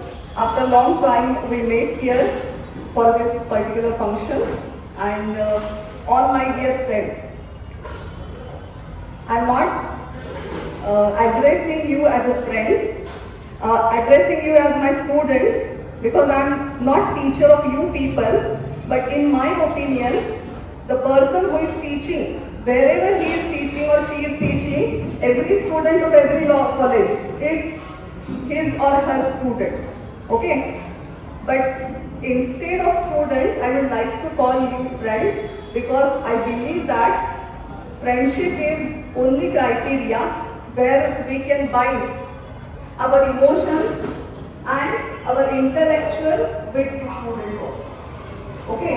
आता मला मॅडमनी फोन करून स्पेसिफिकली सांगितलं की इंग्रजी मराठी असं दोन्ही कॉम्बिनेशन तुम्हाला या विषयातून ठेवायचं आहे, त्यामुळे थोडंसं आपण I am going to use both languages.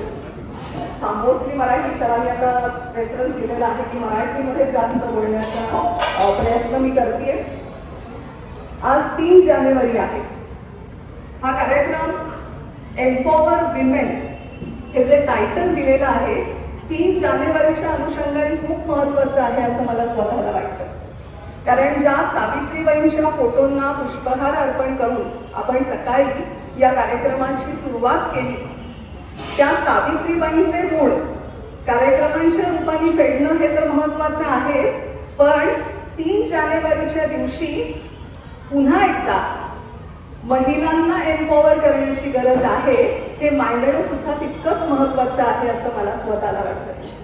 कारण ज्या काळामध्ये महात्मा ज्योतिबा फुलेंनी ठरवलं की आपण स्त्री शिक्षणाचा वसा घ्यायचा आहे, आणि तो वसा घेत असताना मी जर दुसऱ्या समाजातील लोकांना सांगितलं की तुम्ही तुमच्या बायकांना मुलींना शिकवा, तर कदाचित त्यांनी ते ऐकलं नसतं. म्हणून मला स्वतःच्या बायकोला आधी शिकवलं पाहिजे, आणि मग मी आणि माझी बायको असं दोघं मिळून समाज परिवर्तनासाठी प्रयत्न करू लागलो तर कदाचित समाजातील स्त्रिया पुढे येऊन शिकू शकतील. आणि तोच महत्त्वाचा आस्पेक्ट घेऊन महात्मा ज्योतिबा फुलेंनी त्यांचं काम चालू ठेवलं, आणि त्या कामाला म्हणजे मी नेहमी असं म्हणते की स्त्री आणि पुरुष ही रथाची 2 चाकं असतात, सायकलची नसतात. का नसतात ते सांगणार आहे मी तुम्हाला. रथाची 2 चाकं परस्पर एकमेकांच्या सोबतीने जात असतात. सायकलची चाकं एक पुढं आणि एक मागं असं असतं. पुढच्याच चाकावर एक हँडल असतं ज्याच्यावर ब्रेक असतो मागच्या चाकाला थांबवण्यासाठी. पुढच्या चाकाचा ब्रेक शक्यतो लावला जात नाही. पुढच्याच चाकावरती एक घंटी असते मागच्या चाकाला इशारा देण्यासाठी, कुठं वळायचंय, काय करायचं आहे हे सांगण्यासाठी. आणि मागच्या चाकाचं उदाहरण बघा, मागच्या चाकाला एक कुलूप असतं कायम बंधनात अडकण्यासाठी. आणि म्हणून पुरुष हे पुढचं चाक आणि स्त्री हे मागचं चाक असं म्हणण्याच्या काळामध्ये ज्योतिबा फुलेंनी जे काम केलं आणि त्या कामाला सावित्रीबाईंनी जो पाठिंबा दिला तो खूप महत्त्वाचा होता. आता तुम्ही म्हणाल हे सगळं तुम्हाला विषय दिलाय वेगळा, तुम्ही बोलताय ज्योतिबा आणि सावित्रीबाईंवर.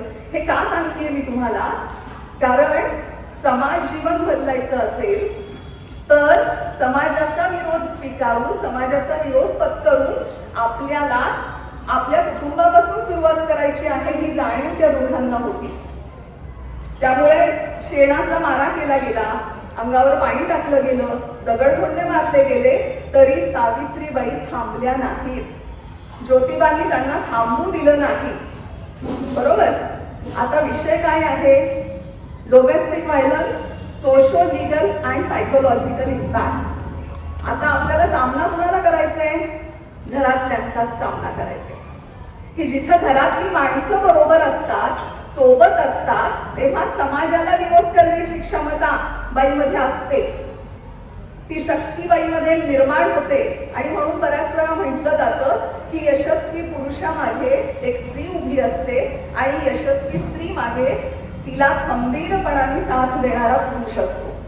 पण जेव्हा हाच खंबीरपणाने साथ देणारा पुरुष घरातल्याच बायकोला त्रास द्यायला लागला तर, घरातल्याच बायकोला टोमणे मारू लागला तर, घरातल्याच बायकोला तू नोकरी काय करतेस, माझ्या एकट्याच्या नोकरीमध्ये सगळं भागतंय, तुला घराच्या चार भिंतींच्या बाहेर पडायची गरज काय आहे, असं म्हणायला लागला तर मात्र घर नावाचं चार भिंतींचं आपलं सुरक्षित क्षेत्र आपण जे मानतो ते सुरक्षित क्षेत्र स्वतःसाठी तुरुंग होणार आहे का, या गोष्टीची जाणीव महिलांनी मनाला एकदा प्रश्न विचारून पाहिला पाहिजे.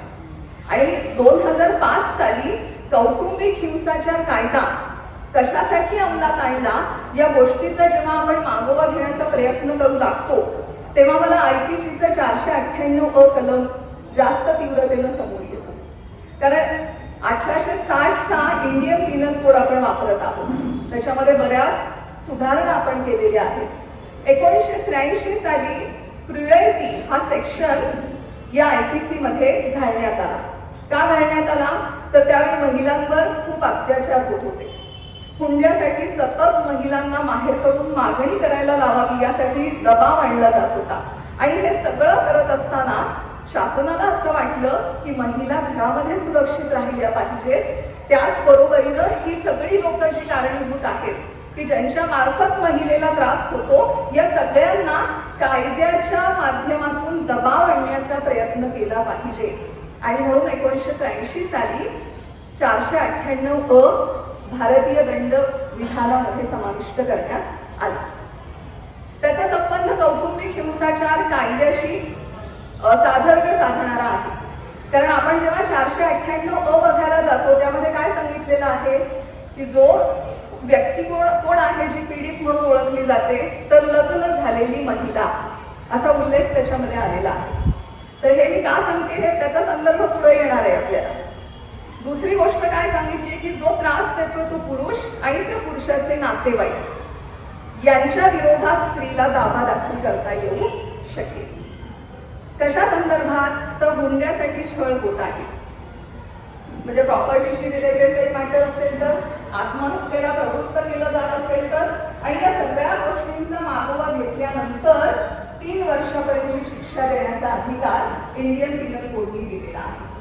तर 498 2017 साली सुप्रीम कोर्टामध्ये एक केस दाखल झाली आणि त्या केसमध्ये जस्टिस ललित आणि जस्टिस गोयल यांनी अतिशय विध्वंसक किंवा विस्फोटक असं एक विधान केलेलं होतं आणि त्याच्यामध्ये त्यांनी म्हटलेलं होतं की 498 हा असंविधानिक असा दहशतवाद मानला जावा.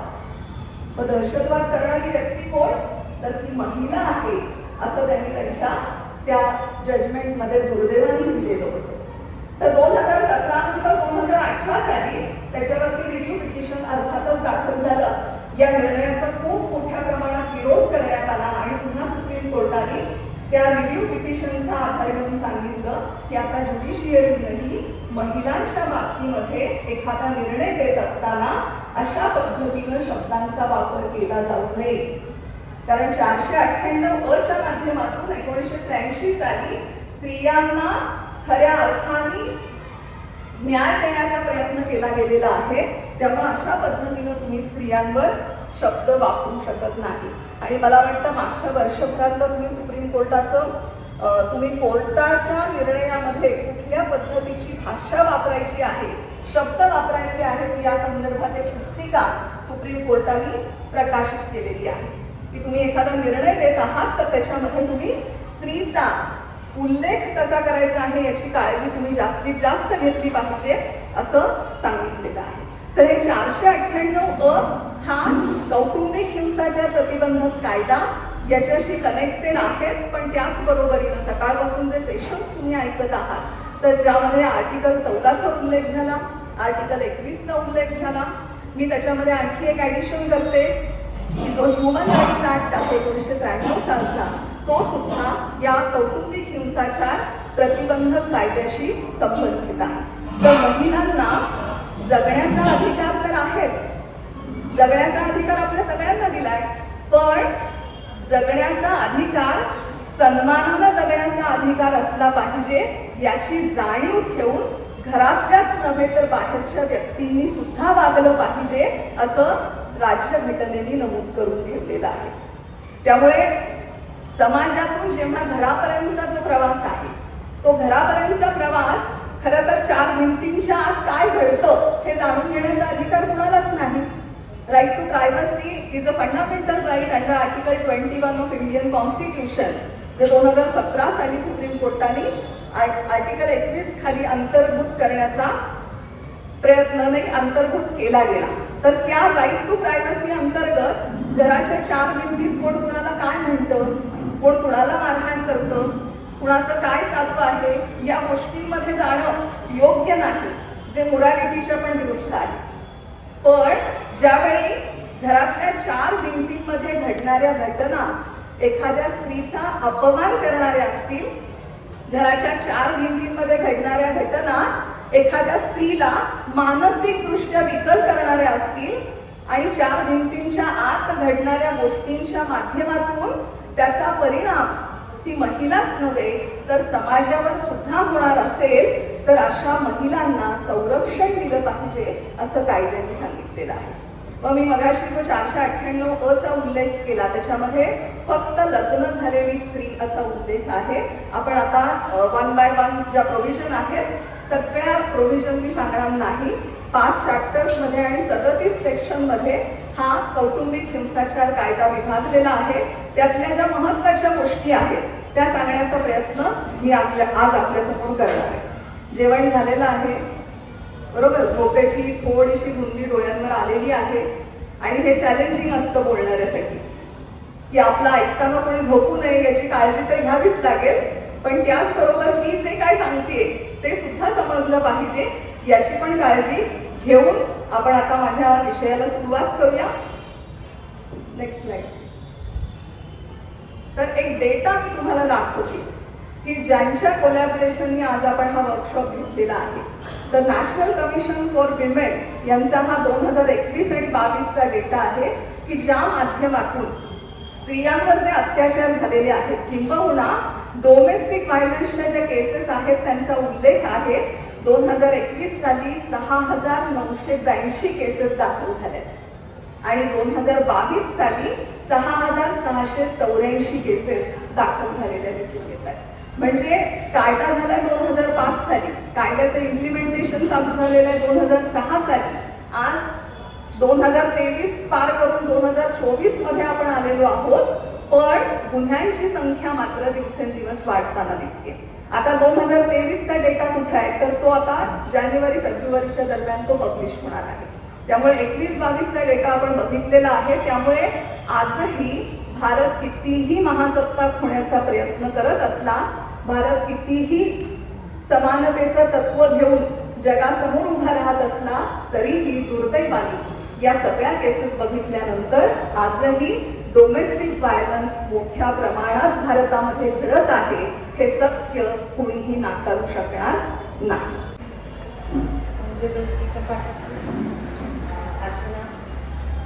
Colleagues of my college, the young brigade who has been actively working for this particular awareness program, students and friends. एक महिन्यापूर्वी जेव्हा आम्ही अर्चनाला कॉन्टॅक्ट केलं की असा प्रोग्राम आपण घ्यायचा आहे आणि त्याच्यामध्ये तुला बोलायचं आहे, तर तिने विषय विचारला and I give a choice. This was the one she pick and I feel की it was very apt selection. त्यामुळे अर्चनाला बोलवलं. द रिझन बिंग की she was so simplified in her language. इतकं क्लॅरिटीने तिने ते सगळं समजावून सांगितलेलं आहे की I think everybody got a clear picture of what the act is. तसं बघायला गेलं तर domestic violence is like a cancer, isn't it? And then you have an act, the Domestic Violence Act, which has to counter this cancer. I mean, it is an uphill task, right?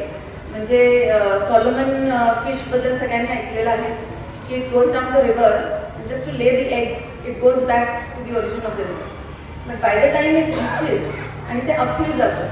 Bye the time it reaches there it is so exhausted it lays the eggs in the eggs.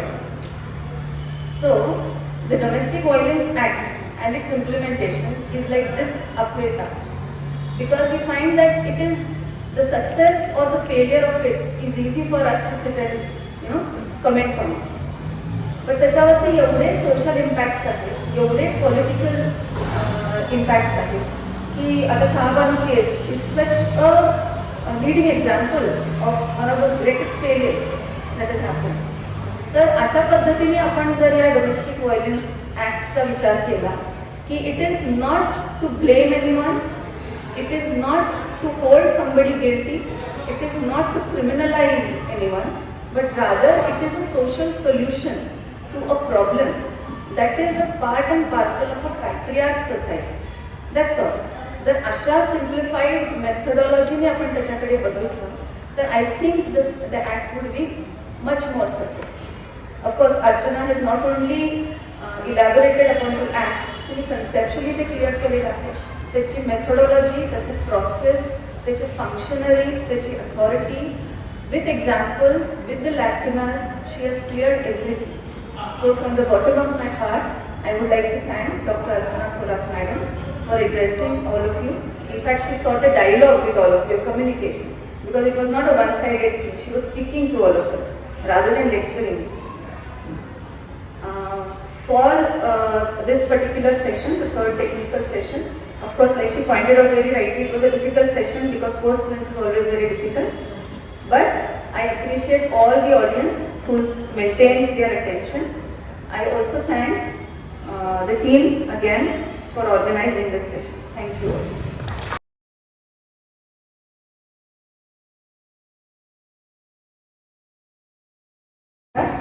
आजच्या या चर्चासत्राच्या शेवटच्या समारोपाच्या सत्रात मी सगळ्यांचं स्वागत करते.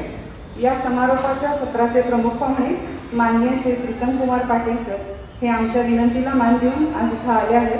त्याबद्दल मी कॉलेजच्या वतीनं त्यांचं स्वागत करते आणि सरांची थोडक्यात ओळख करून देते. सरांनी कस्तुरीबाई वालचंद कॉलेज सांगली इथून इंग्लिश या विषयात BA पदवी प्राप्त केली आहे. त्यानंतर त्यांनी MS लॉ कॉलेजमधून LLB आणि भारतीय विद्यापीठ पुणे इथून LLM ची पदवी प्राप्त केली आहे. तसंच सरांनी Asian school of cyber law Pune इथून सायबर लॉ या विषयात डिप्लोमा पूर्ण केला. 2008 मध्ये पहिल्यांदा पुसद इथे सिव्हिल जज ज्युनियर डिव्हिजन आणि ज्युडिशियल मॅजिस्ट्रेट फर्स्ट क्लास म्हणून सरांनी काम करायला सुरुवात केली. तिथं त्यांनी 2012 पर्यंत काम पाहिलं. त्यानंतर 2015 पर्यंत चंदगड जिल्हा कोल्हापूर इथं, तर 2015 ते 2018 पर्यंत कळंब जिल्हा उस्मानाबाद इथं काम पाहिलं. त्यानंतर 2018 ते 2019 पर्यंत ते सिव्हिल जज सिनियर डिव्हिजन म्हणून उरण जिल्हा रायगड इथं कार्यरत होते. नोव्हेंबर 2019 पासून सरांनी कोल्हापूर इथे सिव्हिल जज सिनियर डिव्हिजन आणि ॲडिशनल चीफ ज्युडिशियल मॅजिस्ट्रेट म्हणून काम पाहायला सुरुवात केली आहे आणि सध्या ते डिस्ट्रिक्ट लीगल सर्व्हिस अथॉरिटी म्हणजेच डाळसाचे सेक्रेटरी म्हणून कार्यरत आहे. सरांच्या अचिव्हमेंट्समध्ये आवर्जून उल्लेख करावा असे काही 2 उल्लेख महत्त्वाचे म्हणजे आत्ता नुकत्याच 8 डिसेंबरला कोल्हापूरमध्ये लोक अदालत भरवण्यात आली होती आणि त्यामध्ये लोक अदालतच्या माध्यमातून सर्वात जास्त महाराष्ट्रात तडजोडी कोल्हापूर जिल्ह्यातून डाळसाच्या माध्यमातून करून आणल्या गेल्या, याबद्दल सरांचं कॉलेजकडून अभिनंदन. आणि दुसरी उल्लेखनीय गोष्ट म्हणजे पॉक्सोसारख्या कायद्याअंतर्गत पीडित स्त्रियांना मदत म्हणून महाराष्ट्र सरकारकडून काही रकमेची मदत केली जाते. मनोधैर्य असं या योजनेचं नाव आहे. तर या योजनेअंतर्गत सुद्धा सरांच्या प्रयत्नातून आणि डालसाच्या माध्यमातून जवळपास आत्तापर्यंत 17 कोटी रुपयांची मदत या पीडित महिलांपर्यंत पोहोचवण्यात आली. तर सरांच्या या दोन्ही उल्लेखनीय गोष्टींबद्दल आमच्या कॉलेजकडून सरांचं अभिनंदन. आणि आज आपण सगळे सरांच्या मार्गदर्शनासाठी उत्सुक आहोत, तर मी सरांना मार्गदर्शन करण्याची विनंती करते. धन्यवाद.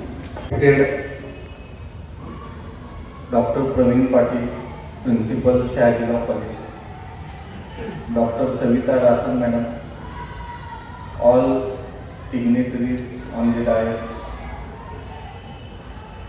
Dr. Archana Thorat, my college batchmate, and all teachers and students. I stand before you today brimming with profound gratitude and an overwhelming sense of empowerment as we draw the curtains on today's topic, Empower Her, a legal awareness program for human rights. Throughout this program, we have delved into critical issues surrounding human rights, delving into the medico-socio-legal intricacies of MTP and PCPNDT cases, addressing the prevention of workplace sexual harassment and unraveling the socio-legal and psychological impact of domestic violence. Today we are not only celebrate the culmination of this enlightening journey, but also pledged to carry forth torch of awareness and empowerment. In grappling with the medico-socio-legal aspect of MTP Act, we have cast a spotlight on women's fundamental right to make decisions about her own body. The awareness we have cultivated empowers each woman to make informed choices regarding her health and well-being. As we forge ahead, let us ensure that this knowledge permeates society, dismantle barriers or reproductive health care, and fostering a culture of understanding and support. Further, the PCPNDT Act, acting as a guardian against selective practices, has been a focal point of our discussions. Recognizing that gender equality commences with valuing every life, let us extend this awareness beyond these walls.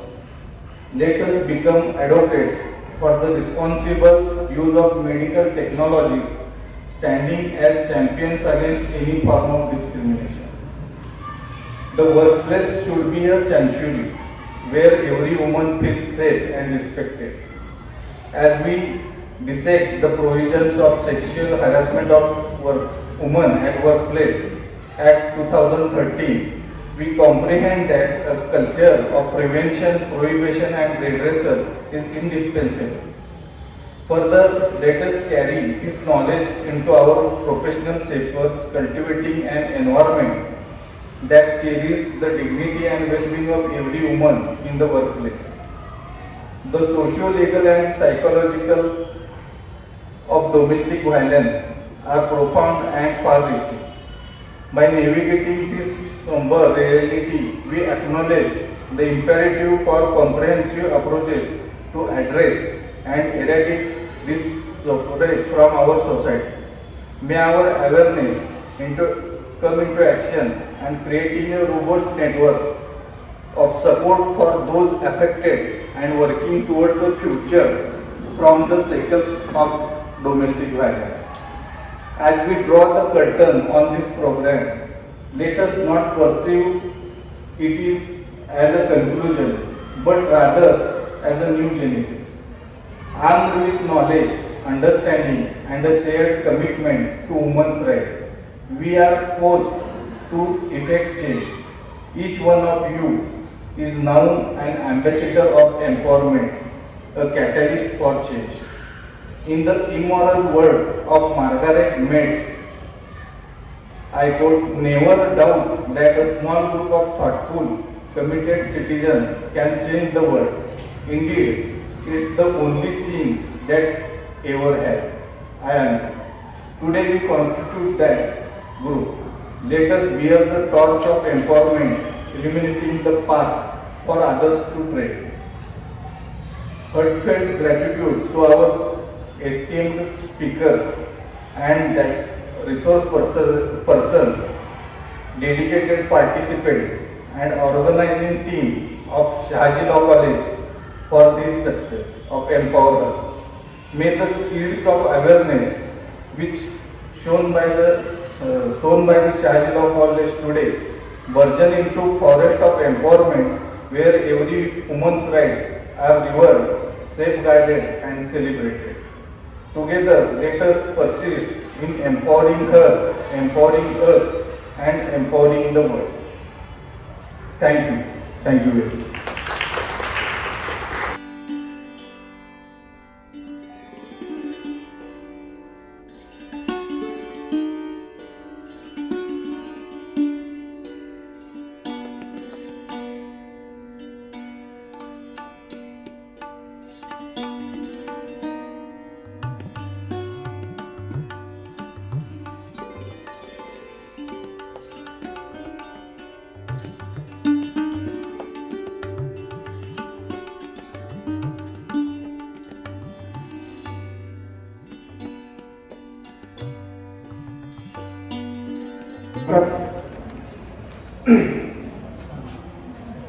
आज खरं तर जो कार्यक्रम आपल्याकडे पार पडतोय किंवा पडलेला आहे, या कार्यक्रमामध्ये आतापर्यंत जे रिसोर्स पर्सन आपल्याकडे आहेत त्यांची प्रत्येकांची ओळख आमच्या एका नारी शक्तीनेच करून दिलेली आहे आणि व्होट ऑफ थँक्स पण नारी शक्तीनेच करून दिला आहे. आणि हे माझं खरंच भाग्य आहे की आजच्या या कार्यक्रमाचा सगळं जो आभार प्रदर्शन आहे ते माझ्याकडे आहे. हा माझा खरंच सन्मान आहे, मला खूप अभिमान आहे.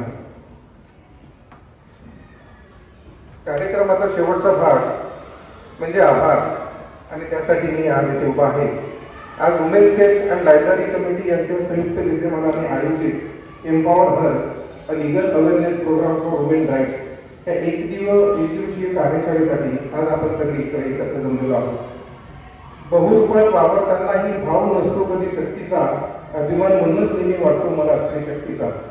आज या स्त्री शक्तीचे प्रतीक म्हणून आपल्या कार्यक्रमाला लाभलेल्या ज्या आजच्या प्रमुख पाहुण्या होत्या त्या म्हणजे respected principal district and session जज कोल्हापूर माननीय कविता अग्रवाल मॅडम आज प्रमुख पाहुणे म्हणून उपस्थित राहिल्या व आपल्याला मुलांचे मार्गदर्शन त्यांनी आपल्याला केलेले आहे.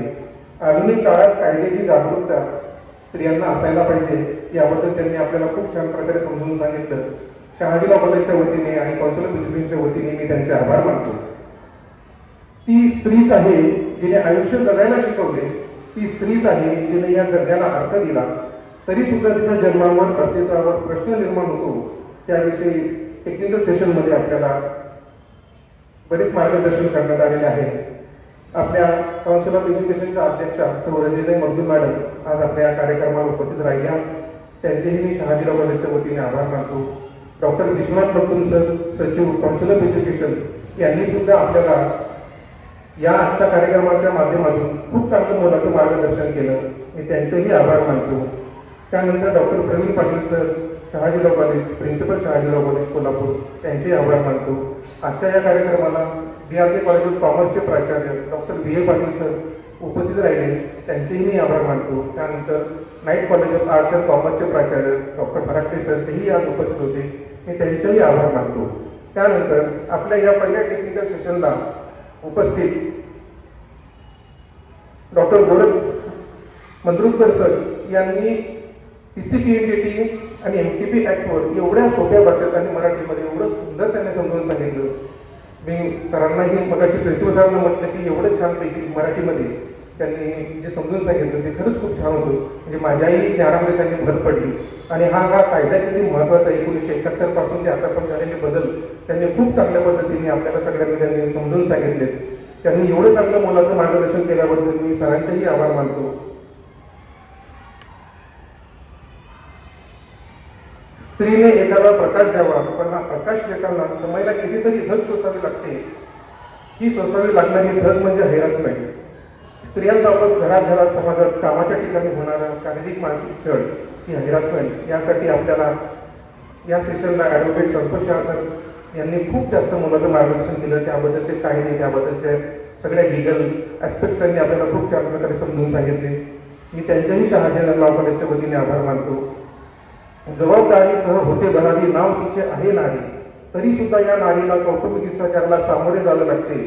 डोमेस्टिक व्हायलन्स या विषयावर आपल्याला डॉक्टर रचना थोरात मॅडमनी किती म्हणजे मगाशी सुचिता मॅडम म्हणलं पोस्ट सगळ्यांना जरा फार अवघड होतं, पण तरी सुद्धा एकाही व्यक्तीच्या डोळ्यावर पापणी न हलतात एवढा पिन ड्रॉप सायलेन्स होता.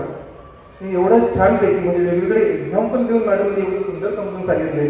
त्याची अथॉरिटी कोण आहेत, आपण कोणाकडे जायला पाहिजे, कुठले कुठले कौटुंबिक हिंसाचाराचे किती प्रकार घरामध्ये असू शकतात, कोण कसं करू शकतं, त्याबद्दल एवढं छान त्यांनी सांगितले आपल्याला मराठीमध्ये समजून. आणि वेगवेगळे सिनेमांचे त्यांनी काही उदाहरणं सुद्धा आपल्याला दिलेत. त्यामुळे हा सेशन एवढा सुंदर झाला आहे दुपारनंतर सुद्धा. त्यामुळे मी त्यांच्याही मॅडम शहाजी लॉ कॉलेजच्या वतीने आभार मानतो.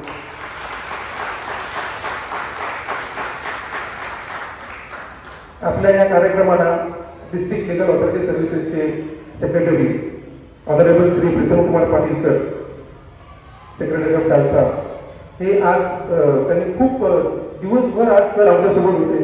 त्यांनी शहाजी लॉ कॉलेजसाठी जो दिवसभर वेळ काढला त्याबद्दल मी शहाजी लॉ कॉलेजच्या वतीने त्यांचे खरंच आभार मानतो. कारण दिवसभर सरांनी सगळे सेशन त्यांनी ऐकले, सगळे सेशनवरून त्यांनी आपलं सहकार्य केलं. आणि डान्सा हे नेहमीच शहाजी लॉ कॉलेजच्या पाठीशी असते.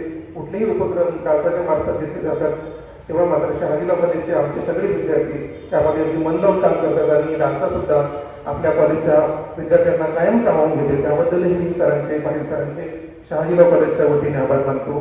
त्यानंतर या आपल्या 31व्या कार्यासाठी जे वेगवेगळ्या कॉलेजेसचे शिक्षक आलेले आहेत, विद्यार्थी आलेले आहेत, ते आवर्जून या कार्यक्रमाला उपस्थित राहिले, मी त्यांचेही आभार मानतो. मीडियाचे काही प्रतिनिधी होते, NGOचे काही प्रतिनिधी होते, मी त्यांचेही आभार मानतो. माझे सगळे सहकारी शिक्षक इतर कर्मचारी, प्रशासकीय सेवक ज्यांनी ह्या कार्यक्रमाला अगदी मनापासून हा कार्यक्रम यशस्वी होण्यासाठी खूप प्रयत्न केले. कालपासून सगळेच राबतायत, सगळ्यांनीच कष्ट घेतले, मी त्यांचेही आभार मानतो. आणि आमचे जे शहाजी लॉ कॉलेजच्या विद्यार्थ्यांची जी टीम आहे, ज्यांनी अगदी स्टेजपासून ते अगदी बॅनर म्हणा किंवा पत्रिका म्हणा कार्यक्रमाच्या, ह्या सगळ्याची आमची जी टीम ज्यांचा आता सत्कार केला, अशा या टीमने एवढ्या उत्स्फूर्तपणे कालपासून काम केलं आहे. मनापासून कालपासून इम्पॅक्ट लागते, म्हणजे मागच्या आठवड्यापासूनच ते सगळे राहत आहेत. मी त्यांचेही शहाजी लॉ कॉलेजच्या वतीने मनापासून धन्यवाद देतो. आणि आजचा हा कार्यक्रम संपला असं मी जाहीर करतो.